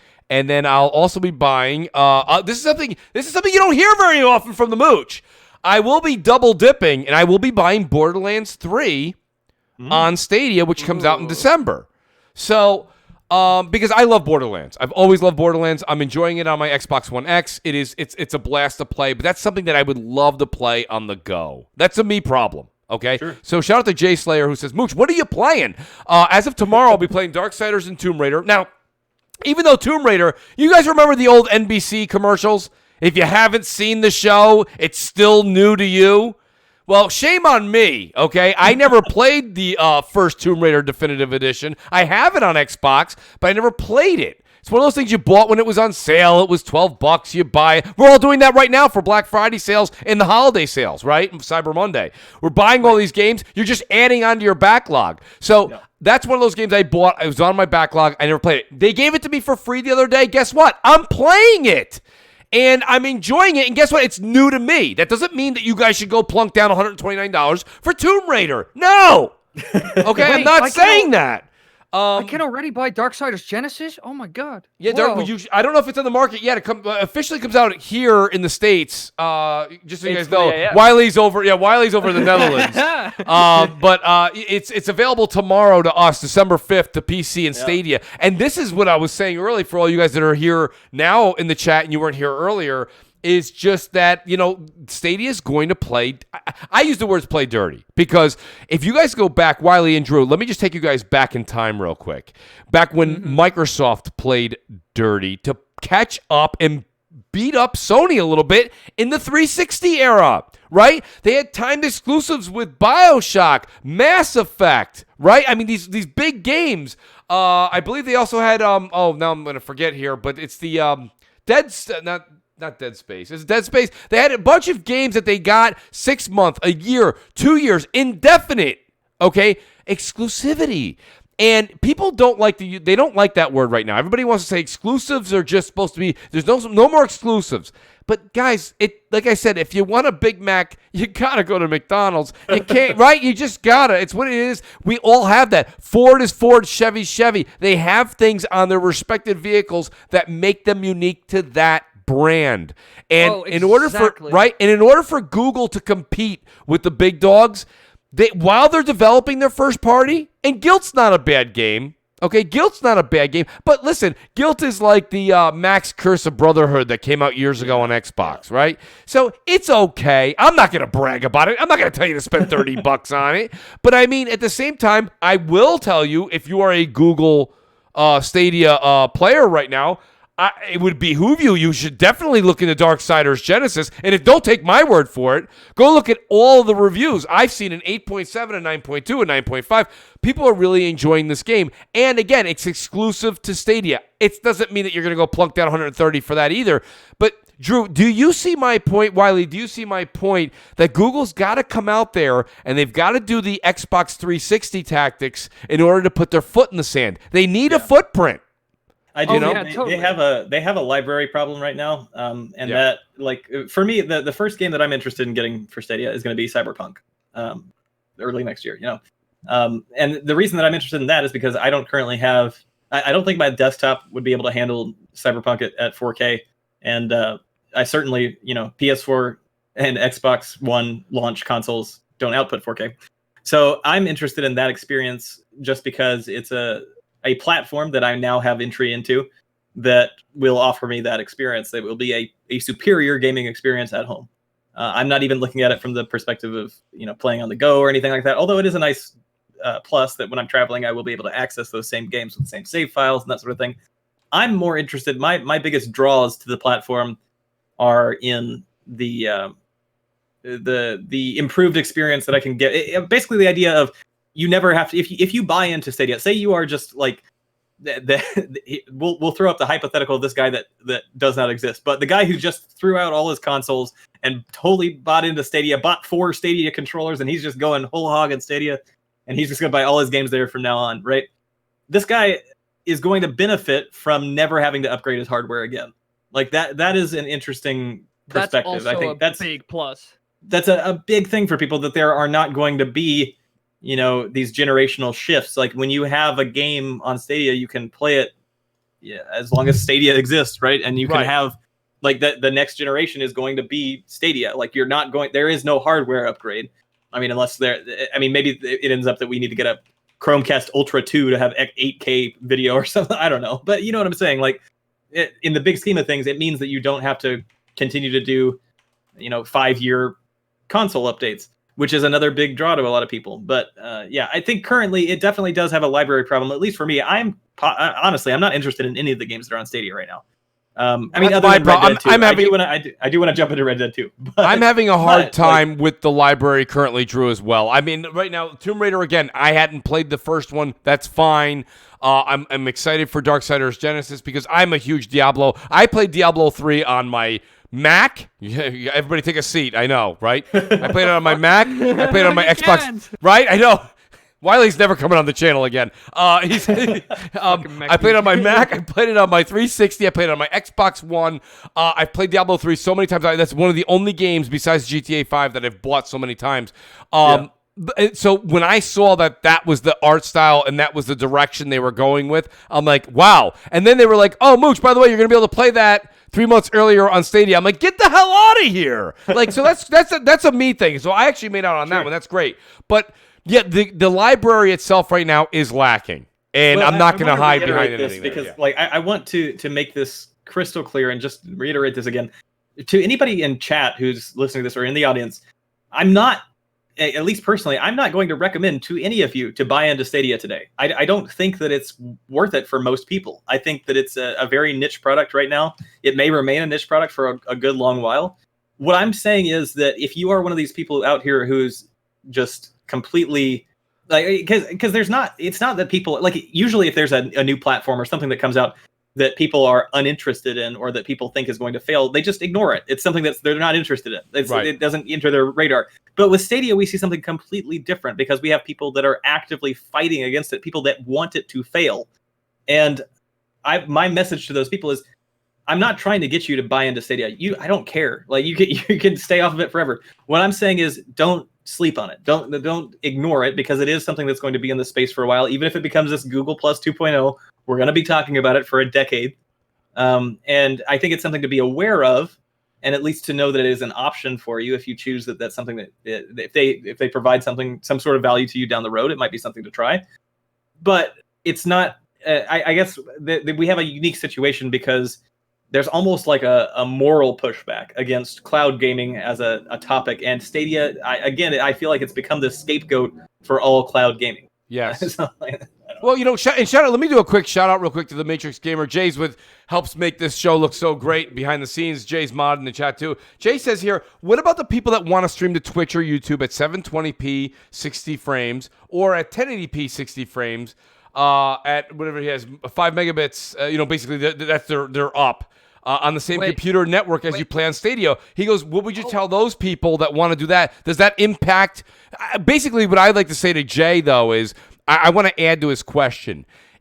People were saying, because the email came out, Wily, we got the email, I got it, you got it, Drew got it, that said, for a better experience with Stadia, don't be streaming 3 movies and this. And don't get me wrong, guys, it's just addition and subtraction, right? If you're only getting so much in your home as far as data or a data cap, and you're pulling here, and you're pulling there, and you're pulling here, right? That's minus. Well, guys, you have what's left over, right? So that's what you're working with. So that was their email. I don't think that that's necessarily wrong. Like, before you get on a treadmill, it says, please attach this clip to your waistband so when you stop running, it shuts the machine off. You don't get stuck under it, right? Like, we all go, no kidding. But, that's kind of their clause that they have to put out there.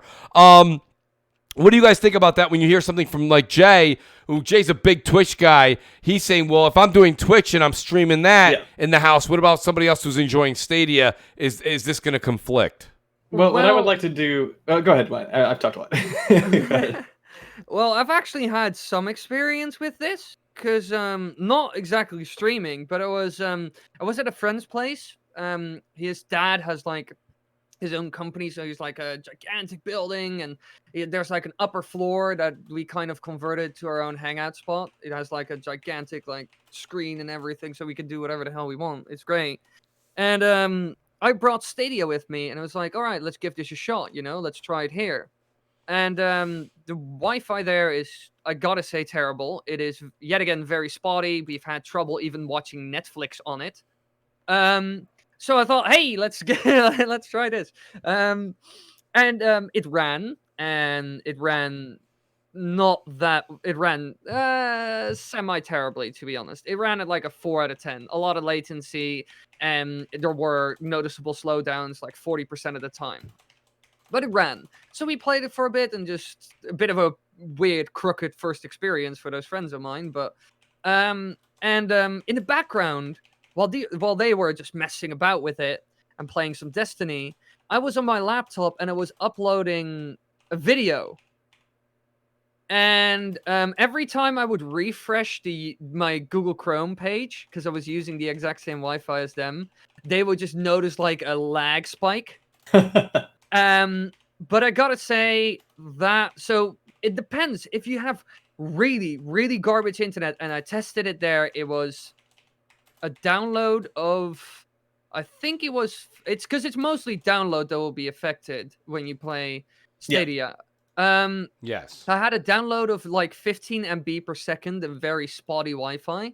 So yeah, of course it didn't run well. Done. It just didn't. I'm not gonna lie to you. I'm not gonna sell you horseshit. Also, I will say I do think Stadia is cool. So if you think it's interesting, I would say it's a buy, but that's just me. Just know what you're getting into. But if you think it's cool, get it. It's not a bad product. I can't say it's terrible. But yeah, when it comes to that, if people are messing about on the network, you will notice it if you have really bad Wi-Fi. Also, if you're streaming with 5 megabit upload, you're not streaming. What the hell? That's not enough. You need 10 at least. What are you doing? Jay Slayer in the chat here, Drew and Wiley, he says something that a lot of people say too. And we've got to put this to rest. This has bothered me the entire generation. Right. What happens to games if you buy them and they shut down the service? Do you get a refund? What happens if Google... Listen, we had this same ridiculous outrage back in 2013 with the whole digital and you're taking away my physical discs and this and that. What happens with Microsoft? You look back at like 2007, 2008 with Steam. Like people were upset with Steam. Yeah, you know? It's like, guys, listen, remember when everybody was freaking out? Oh my God, always online. What? You can't ask. Guys, if you're not online now, everybody starts thinking it's an apocalypse.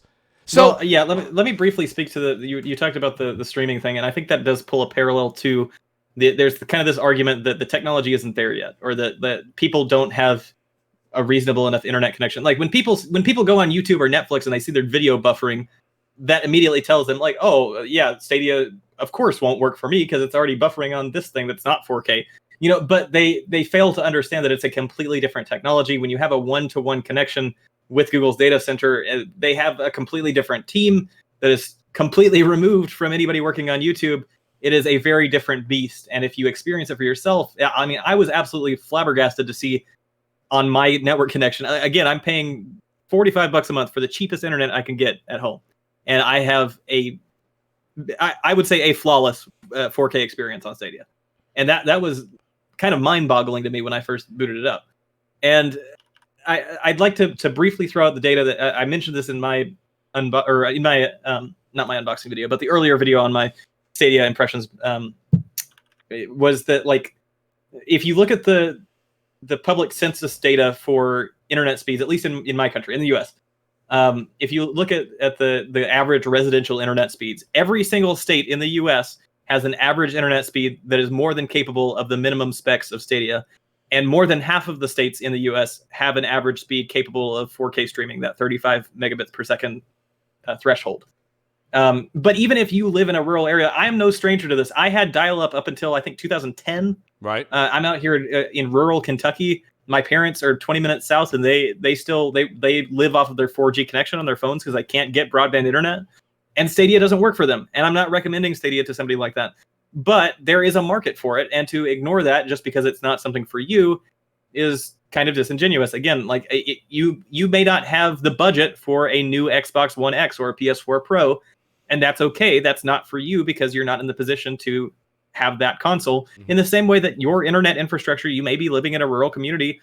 And it's unfortunate that it's not available to you, but it might just not be. You might not be the target audience right now. That's right, and that's okay because there's different people that can access that service, and it doesn't mean that it's just unusable for everyone. That's the thing. When I'm going on the road this weekend, I am looking so forward to be able to playing. Okay, Darksiders Genesis, like that. I can't explain to you guys. I've been gaming so much in my life, right? I like that, and I know. God, I have to say earmuffs to Drew and Wiley. I've always taken my Switch for the past few years on the road, and like maybe it's just the game collections that I have. Yes, I know that I can get Doom now, and I'm well versed. I am very well versed. We had RGT85 on the show before, so shout out to him and Spawnwave too. But like great guys, big Nintendo fans. I've got Nintendo games like that, but like I just want to be able to play like these adult themed games that are like coming through in 4K, right? Like or even if it's 1080p looking fantastic. Yeah. So my point being is that like this is such a revolutionary thing, and like I said, it's the beginning, folks. We're at the very threshold of cloud capability. I know Microsoft taunted it and threw it out there on 2013 stage, but they really weren't prepared then. You know, now they are. xCloud's coming out. People are impressed with xCloud. People are impressed with Stadia. I completely agree with you. Like, if you look at the landscape right now, everybody, it seems to be, is painting Stadia as the worst possible scenario. They're looking at it's the worst thing ever. Well, what I'm saying is like if they, it's like I made it in my garage. If they're trying to evaluate it, they're looking at it as what is the worst case scenario for Stadia? How is it going to work under the worst possible circumstances? So let's flip this for a moment and imagine Stadia in 10 years, the best possible scenario. I think that at least even outside of Stadia, as a society, it seems that we're moving toward a direction where a broadband internet connection is becoming more and more, it's considered a human right. Yeah. If you're going to be working in modern day, Earth, you need to have an internet connection to be able to communicate with others. And so I would like to see a future where that becomes something you don't have to worry about not having an internet connection. We all have, 5G, 6G, whatever comes afterward, that we have a core connection to the internet as a basic human right. And I think we are kind of going toward that direction. So if you were to flip that and not look at Stadia as the worst possible scenario, let's instead, for the sake of argument, let's look at it as at the best possible scenario. Let's say it does take over all of gaming or whatever, or all the companies go with a similar model, right? But now the peak of what Stadia wants to create down the road, I guess, is the idea of having the best possible experience of a game, like having the highest available resolution, the best, visual fidelity with imperceptible latency available on any screen in your life, basically. Like any phone, tablet, TV, whatever you have, you no longer have to take around hardware. You just play, your games are with you. In the same way that we have Netflix for movies, we have Spotify for music. This is going to happen. This is going to happen. I mean, it's not a question of if. It is something that all of the major Drew, console manufacturers. And Drew, I by no means do I want to interrupt you. I don't, but I have to because what you just said made so much sense. This is what I said in the beginning of the show, guys. And if you guys are just new, just kind of chiming in now, hear me out. What Drew just said, this is what's coming down the pipeline, right? And if you don't believe the Stadia thing, you don't like the Stadia thing, that's fine. xCloud. Right? That's what they're pushing towards. This may be the last Scarlet, maybe the last console we see from Xbox. It's very, very well possible, right? So what I'm saying to you guys is this. Coca-Cola, Pepsi, McDonald's, Burger King, Nike, Reebok. I don't care where Ford, Chevy. I don't care.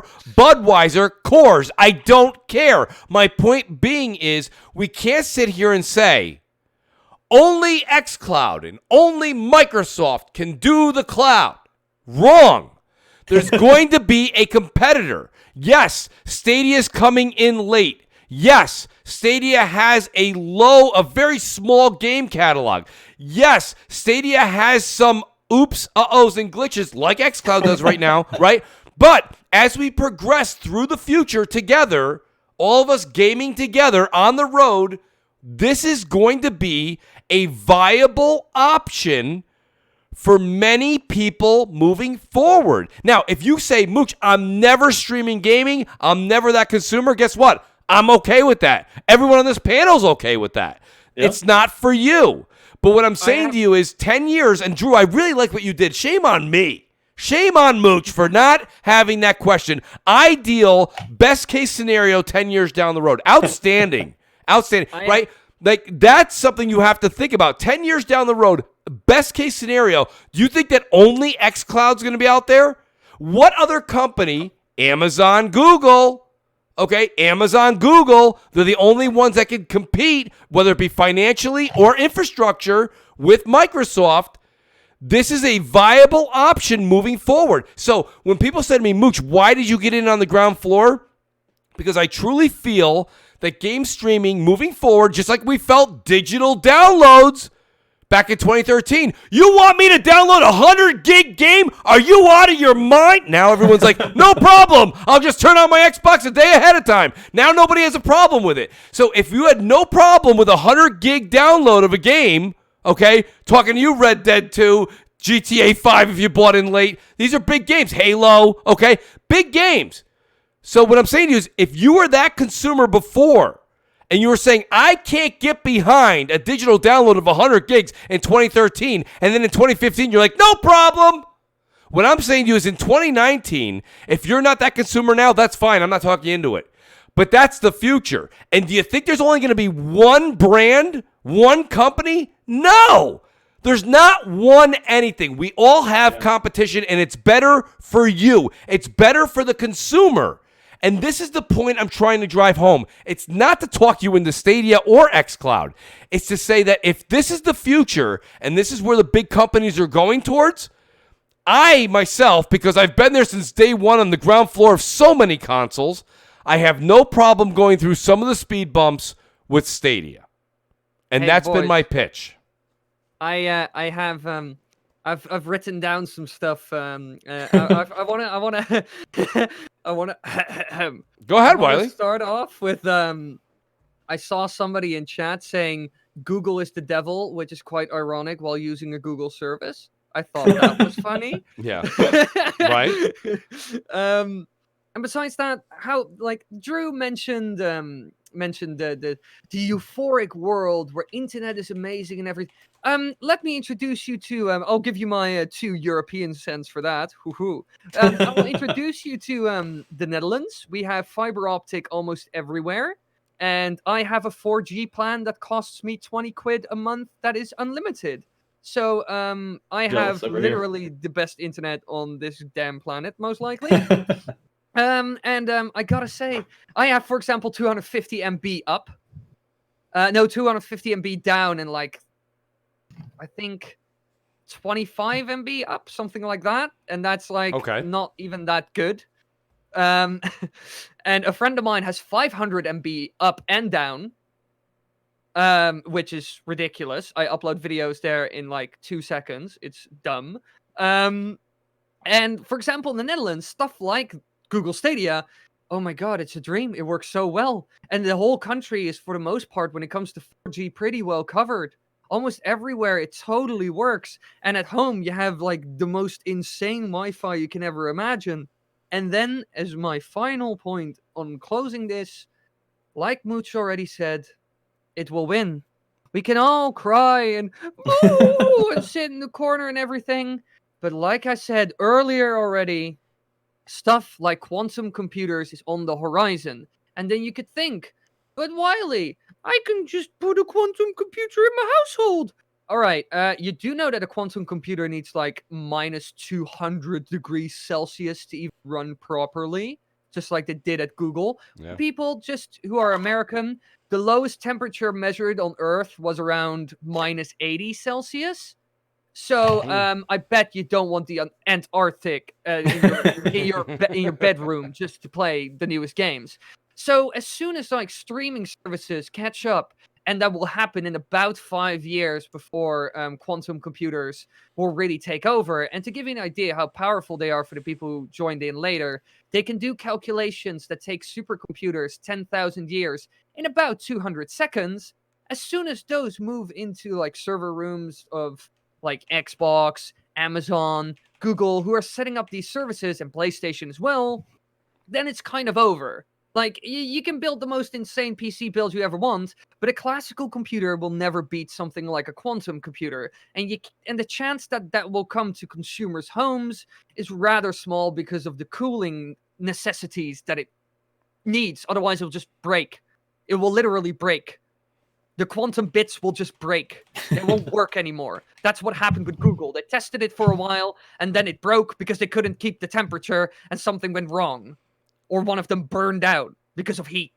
It's like you can't keep that at home. And if something like that comes around the corner, and then 5G, which promises up to 10 gigabytes per second on your I think phone. 5G is going to be massive for Stadia. Like, oh my god, it's insane. It's gonna take over. It's just gonna conquer the world.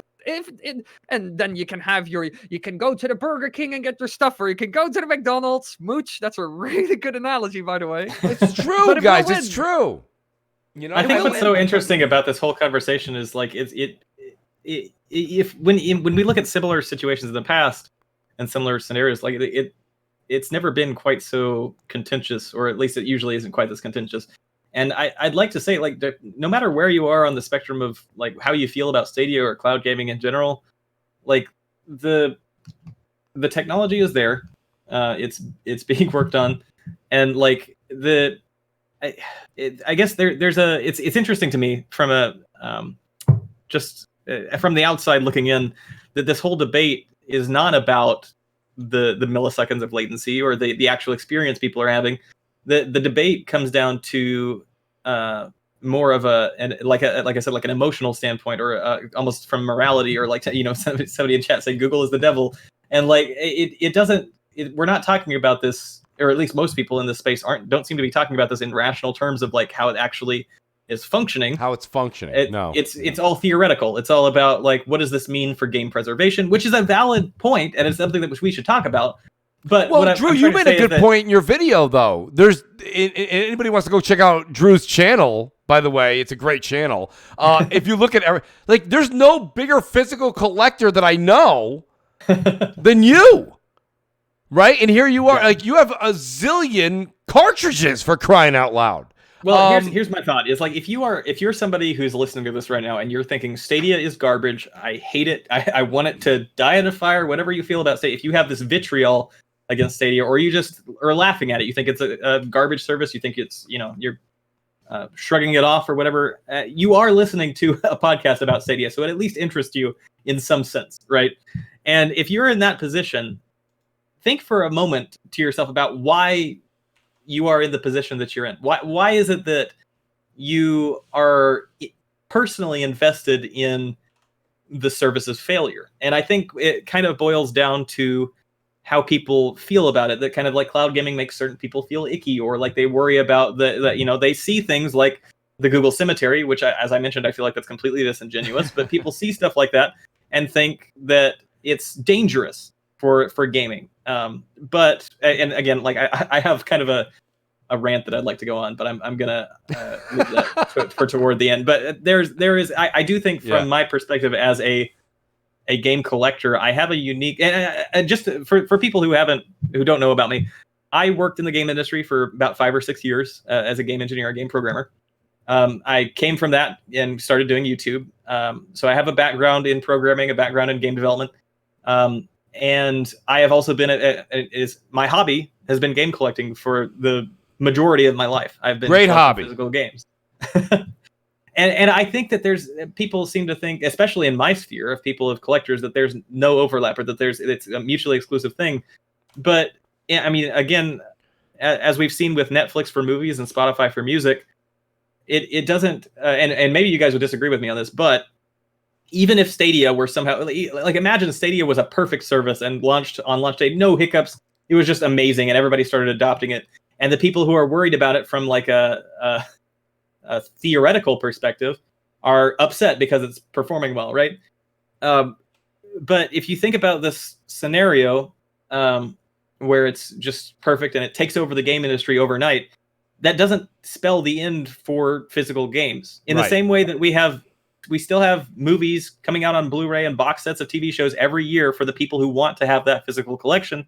The same way that we have an entire renaissance, it seems, of LPs, of like 45s, like vinyl releases, like the new bands releasing songs on vinyl.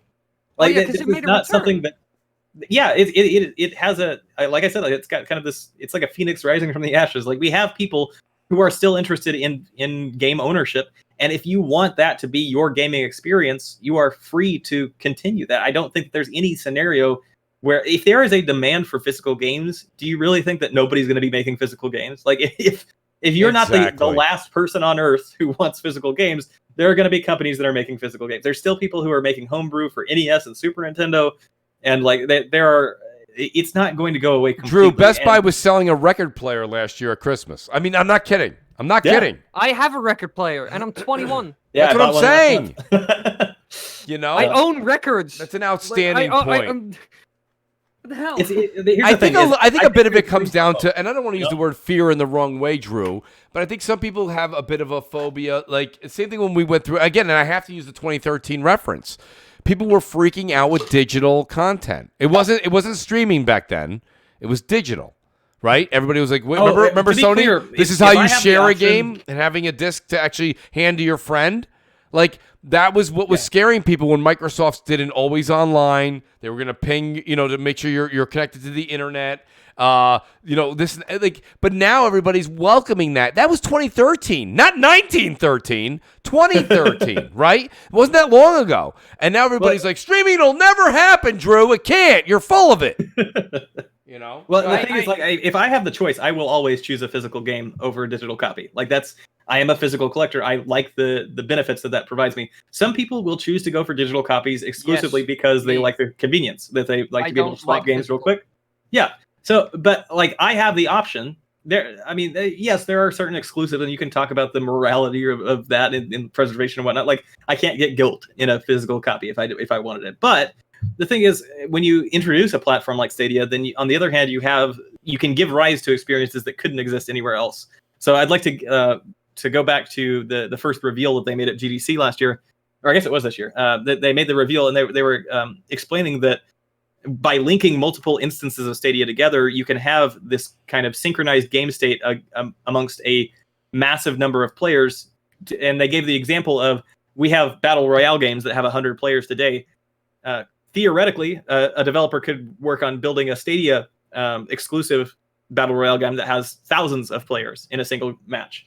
And I think that that's interesting to me to see over the next 10 plus years. I'd like to see what sort of unique experiences arise that could not have existed without something like Stadia. And I think that that is valuable enough that it overtakes the worries in my mind about game preservation and about digital ownership. Yeah. Because I would rather have a platform that I don't use for 90% of games, but that gives rise to some new experiences that are exciting, than to just have it not exist at all. That's all I'm saying. That's exactly my point. Like, people say it all the time on Crossfire, like, Mooch, you're trying to tell me that Stadia is your new console of choice? No, absolutely not. Right? I have a 65 and a 75-inch television that are connected to an Xbox One X and a PS4 Pro. I have a 2080 Ti sitting right here next to a PC. No. But at the same time, guys, I'm not going to sit here and tell you that when I hit the road, or the kid, like, literally, you go over to your in-laws, you go over to your cousins, you go over here, and the kids are all playing outside. All of a sudden, now I can bring a tablet outside, and I'm playing, and maybe it's an exclusive title to that particular platform. Yes, I will be playing Stadia outside. I will be playing Stadia on the road. Yes, I will be doing that when I'm at the airport. Like, and maybe, like you said, Drew, they'll bring an experience that's new, like they're offering. Now, I will say, again, shame on Stadia. Shame on Stadia. They promised us things that weren't there at launch, but we were able to see. So if I'm watching Drew on his channel on YouTube and all of a sudden he's doing, I can jump right in, or if he allows it, you jump right into his game and you can take over right from there, right? So these are neat avenues and aspects to kind of not take for granted. These are things that, like, we're trying to push the envelope further in gaming. And if you're a gamer, you should be excited about this. Absolutely. If you are critical of Stadia right now, I want to grab you by the shoulders and shake you and say, don't bet on Stadia to fail, or don't wish for Stadia to fail. Wish for them to soar so that they can add more competition to the market. So then when xCloud and when GeForce Now come out as actual consumer products, that they are incentivized to continue to make better deals for consumers, make cheaper barriers of entry, better services, and to continue to improve. You should be excited to have any competition, even if you think it's absolute crap. Like, if you want the industry to improve, you want to have as much competition as possible. So absolutely. And I want to say this much. Go ahead, Wily. I actually have for example, you said going outside. I have another example of what I would use Stadia for, and this is why I want to buy Red Dead Redemption 2 specifically on that console as well. I have two friends of mine who are really into Red Dead Redemption 2. And one of them has their PlayStation at his home, and we usually go to their home. And another friend of mine drags his PlayStation 4 Pro all the way to his house. What I'm just going to do is just post up with because they have like a bunch of screens there. I'm just going to post up with my Chromecast and just play Red Dead Redemption there. And he has 500 up and down internet and just play Red Dead Redemption 2 there. It's going to be great. Absolutely. I want to kind of paint a bit of a weird picture. This will be weird for some people. People are complaining that, like, oh yeah, the games are on the cloud and I don't own them anymore. This is just the beginning of things you will lose that are physically in your house. A PC will eventually also borrow all of its power from some server that it streams it from, as well as all the data, because you don't need a hard drive, you don't need a graphics card, and it's way more compact and way more efficient. It will take the same thing will happen to PCs, I bet, and a bunch of other devices as well. Because why do you want bulky hard drives and big stuff? Because they are already running into problems with making chips smaller and smaller and smaller. So they're just gonna get power somewhere else. Hey, I would like to briefly speak to that, because I actually have a pretty on the nose example of that in Oh, practice. hit me. There was a pre-Black Friday deal that I grabbed at Best Buy here. There was a Samsung Chromebook 3 for $89 that I grabbed. That was just a very, bottom of the line, like kind of just web browsing laptop, right? But it was $90, and I figured, I've got the Stadia thing, and they were talking about using it on Chromebooks and stuff like that. I was like, I'll try it out just to see. As like, I'm in this space. It behooves me to have more experiences to be able to speak on. So what I ended up doing one day was I said, like, okay, what I would like to do is go to Starbucks and try to see if I can play Stadia on the public Wi-Fi through this Chromebook, just to kind of examine a sort of maybe a more common use case. But before I did that, I was thinking to myself, I was thinking like, well, they kind of have this infrastructure where we can play games remotely. Why don't we have that for just typical productivity on a PC? Yes. So Yeah, what I it's gonna ended up happen. doing, and I've used Google the Chrome Remote Desktop for years, where I can like remote into my desktop at home and like change little things, maybe reset my router if something's not working right or something like that, Right. But what I ended up doing was I optimized it and I set it up to where I could remotely connect to my desktop at home from that Chromebook, and I was editing a video while I was there at Starbucks. And so I set it up in a way where I have a top of the line workstation that I'm accessing that has Windows 10 Pro, editing my video on Vegas, but I'm working on a $90 computer at the Starbucks, and like I did the same thing on my phone. You can also do it on your phone. I did it through Steam. And this is something it's not theoretical. It's something that now I'm actually doing this in my day-to-day life. I realize that even just if I'm sitting on my couch that's 3 feet away from my desk, if I find my couch to be more comfortable than my chair today, I can go use a laptop on the table and access the computer that's 5 feet away. I have a question for both of you guys, and it's been a big thing in the chat right now, is crossplay. I think crossplay needs to come into play, no pun intended, in order for Stadia, especially in the beginning, to really work out here. Now, I'll give you an example. Like, I'm looking forward to starting Borderlands. I don't mind starting Borderlands 3 over again, even though I got a good amount in on the Xbox. But don't you guys think that like crossplay needs to be a thing moving forward? Because that's something that will tie in in the meantime for Stadia, they're older games, I own them, but if I buy it and I play it on the road over here, when I get home, I can just move it over to my PlayStation or Xbox. Do you guys you're talking see about that? You're talking about like multiplayer. I'm sorry, I'm not that crossplay, cross-save. My apologies. Oh, cross-save. Oh, I thought you meant cross-play. Well, cross-play. I want to say two things. Well, Wiley, though, but let me just say that was a Freudian slip, but that was a great slip because I mean cross-save, but cross-play is also being brought up. Well, as far as I understand, cross-play is already in place. Like Google's, it's kind of out of their hands. They've allowed devs to do that. So like that's why. I mean, my understanding is it's completely open to them. From a business standpoint, to be honest, let's fun hypothetical, everybody. Hypotheticals with Wiley. Let's say I'm the CEO of PlayStation. Boom, I'm Japanese now. And I'm also the CEO of Xbox and Nintendo. Screw it, all of them. I own everything.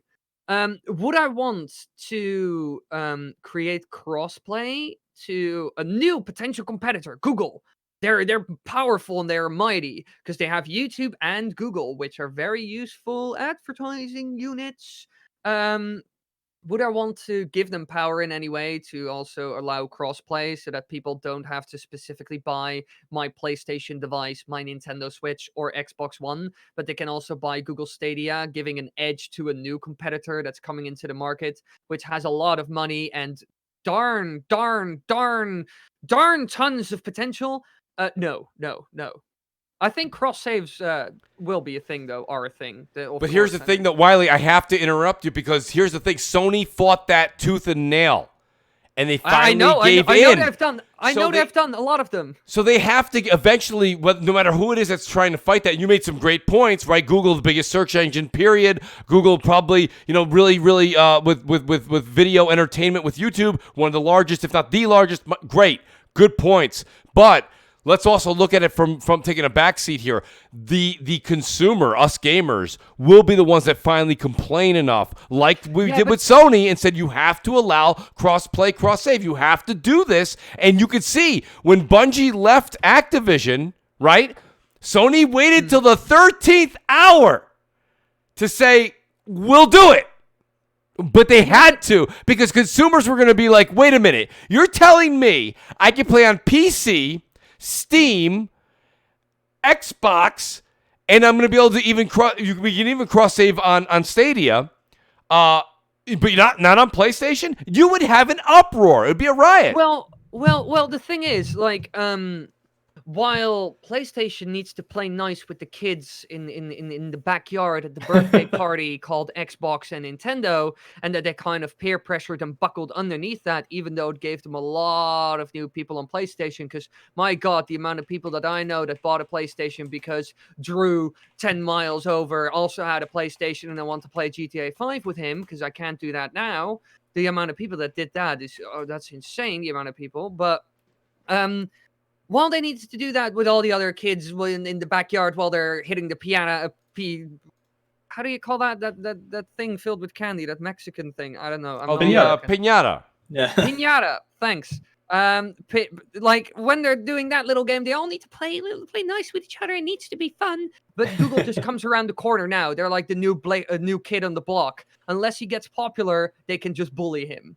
Well, I have a kind of a different perspective on cross saves, because I honestly don't think Google is going to pursue that or needs to at any point, because their goal is to build a service that not only is more convenient than the current offerings, but is a better experience overall.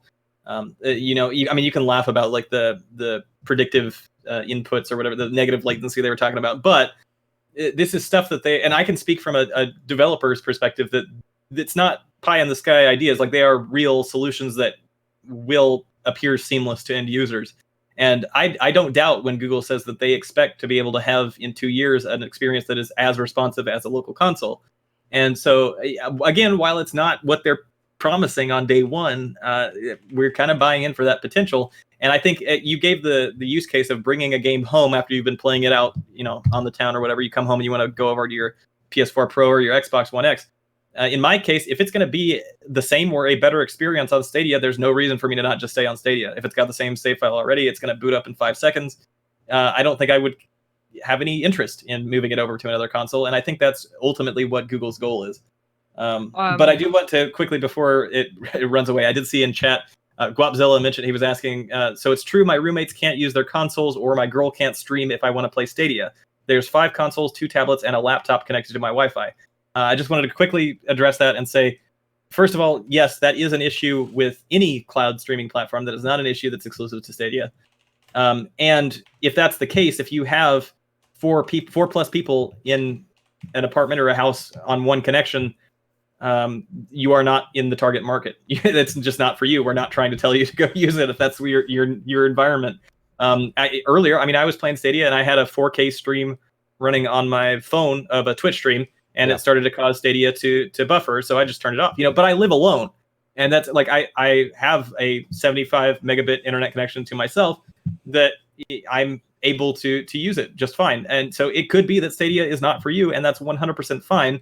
But don't bash the people who are interested in it, and the people who are actually getting use out of it. Right. Yeah. And I'll be honest with you, I had a kind of a different experience, Drew, to be honest with you. I had the kids were streaming Disney Plus on the Xbox. And I was in my office and I was playing. Now, again, I am hooked through the Ethernet, but at the same time, I had no issues and the game played great. I was playing Tomb Raider. Well, to be clear, that was before I had moved over to Ethernet too, so that could be part of it. Yeah, it could be. You know what I mean? Like I said, we are in uncharted territory here as far as xCloud and Stadia goes. So everybody has to. That's the thing. It's not just it's not for you. You have to be kind of walking into this being like. There's going to be some hiccups and uh-ohs. And, shout out to Salty, who was here earlier. He goes, but why would you pay for it? And here's the thing. He's right. You don't want to pay for it if you're not in that, like, beta mood, it's not for you. I'll give you an example. I was in the Alpha Insider program for Xbox Live and for the UI. And after the first 5-6 changes they made in the new tech that they were throwing in there, the new advances, I was like, now these are like little small nuances, and now I'm just dealing with the bugs. And I opted out. I was like, it's not for me right now. I don't want to do that. I want to come home after a long day of work. I want to turn on my Xbox. I just want to play.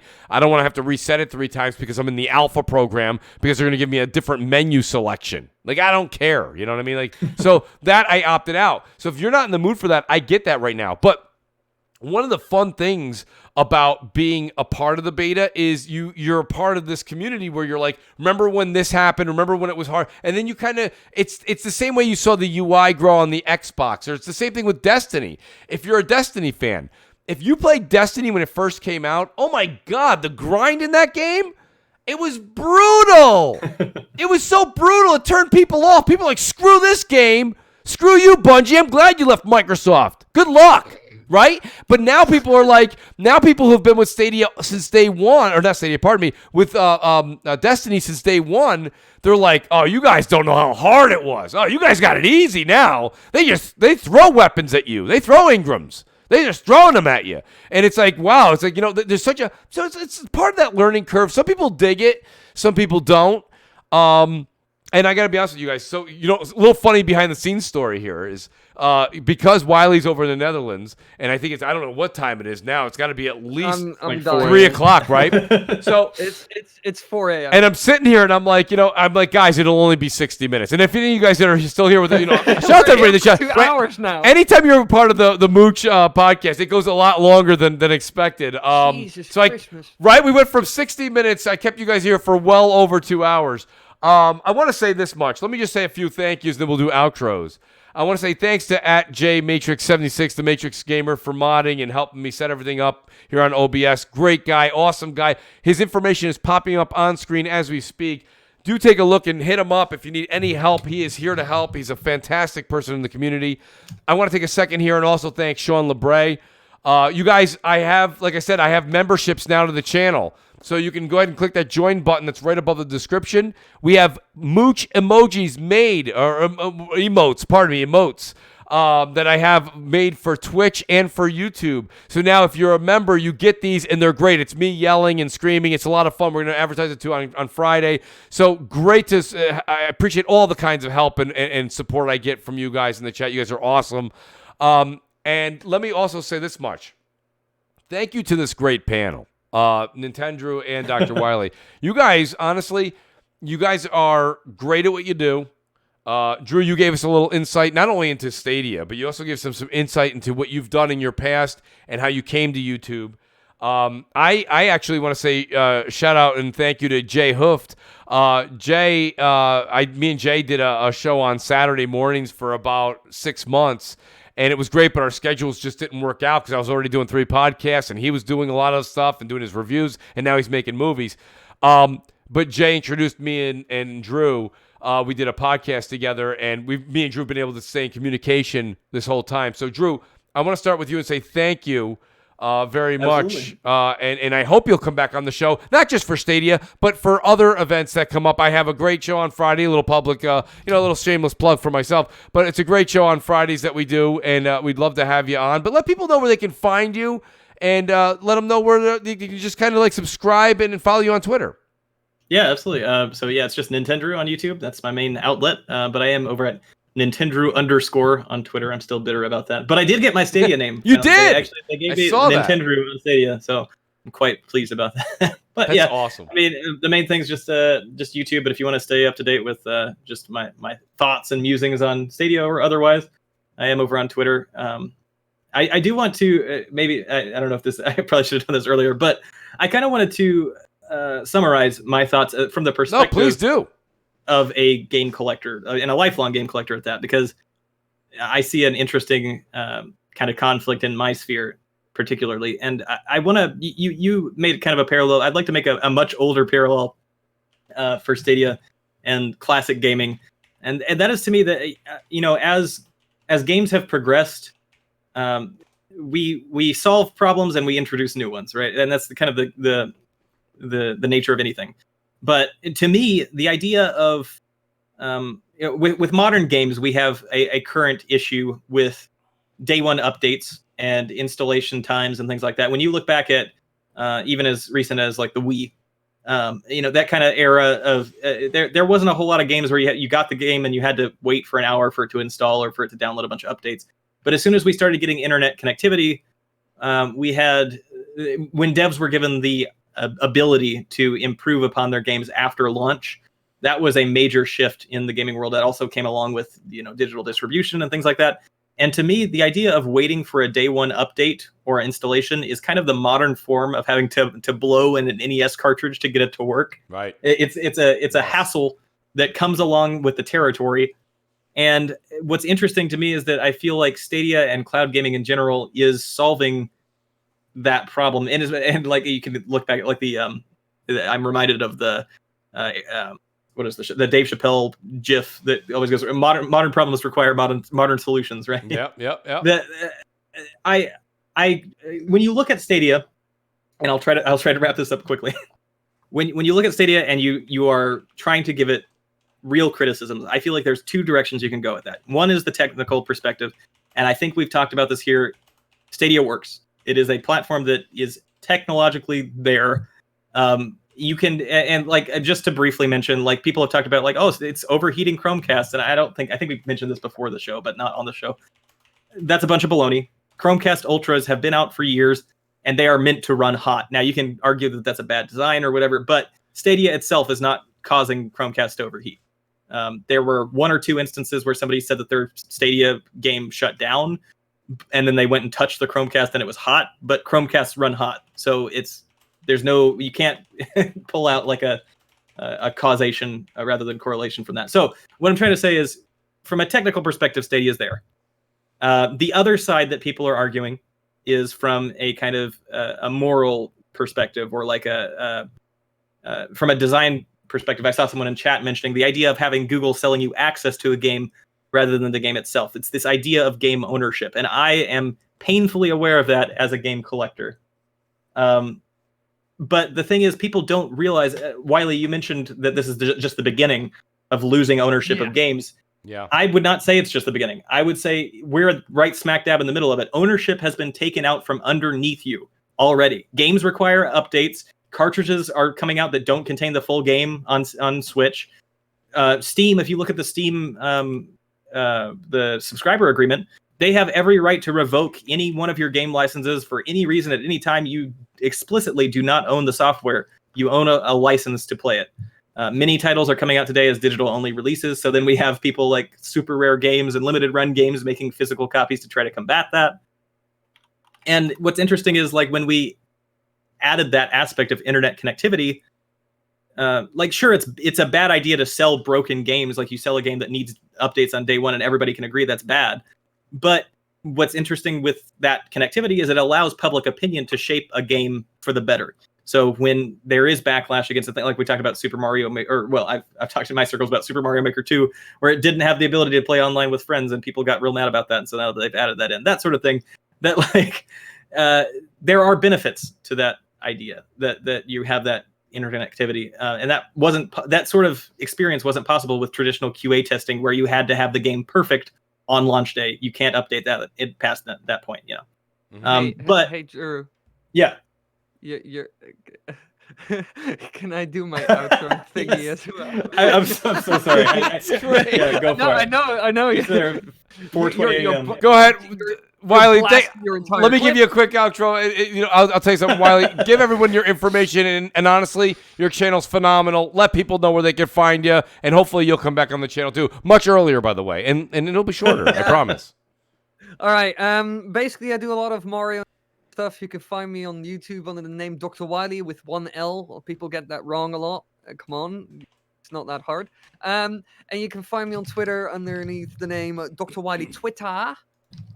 So come hang out and watch some cool Mario and Zelda stuff, and potentially my Stadia review. But it is positive, so you are warned. I mean, mostly positive. Awesome, guys. Outstanding show tonight. Guys, thank you to everybody in the chat. Thank you to everybody who contributed to the super chat. Guys, again, if you do want to join the membership, just hit that join button. I appreciate it. We'll see you guys Friday night, 7 p.m. Eastern time on this channel here. Let everybody know. Again, thank you to the great panel. Thank you to the great @JMatrix76 and the unbelievably talented Sean LeBray, the artist behind the man behind the Mooch. Outstanding guy, outstanding people. You guys, we'll see you Friday night. Peace, and we're out.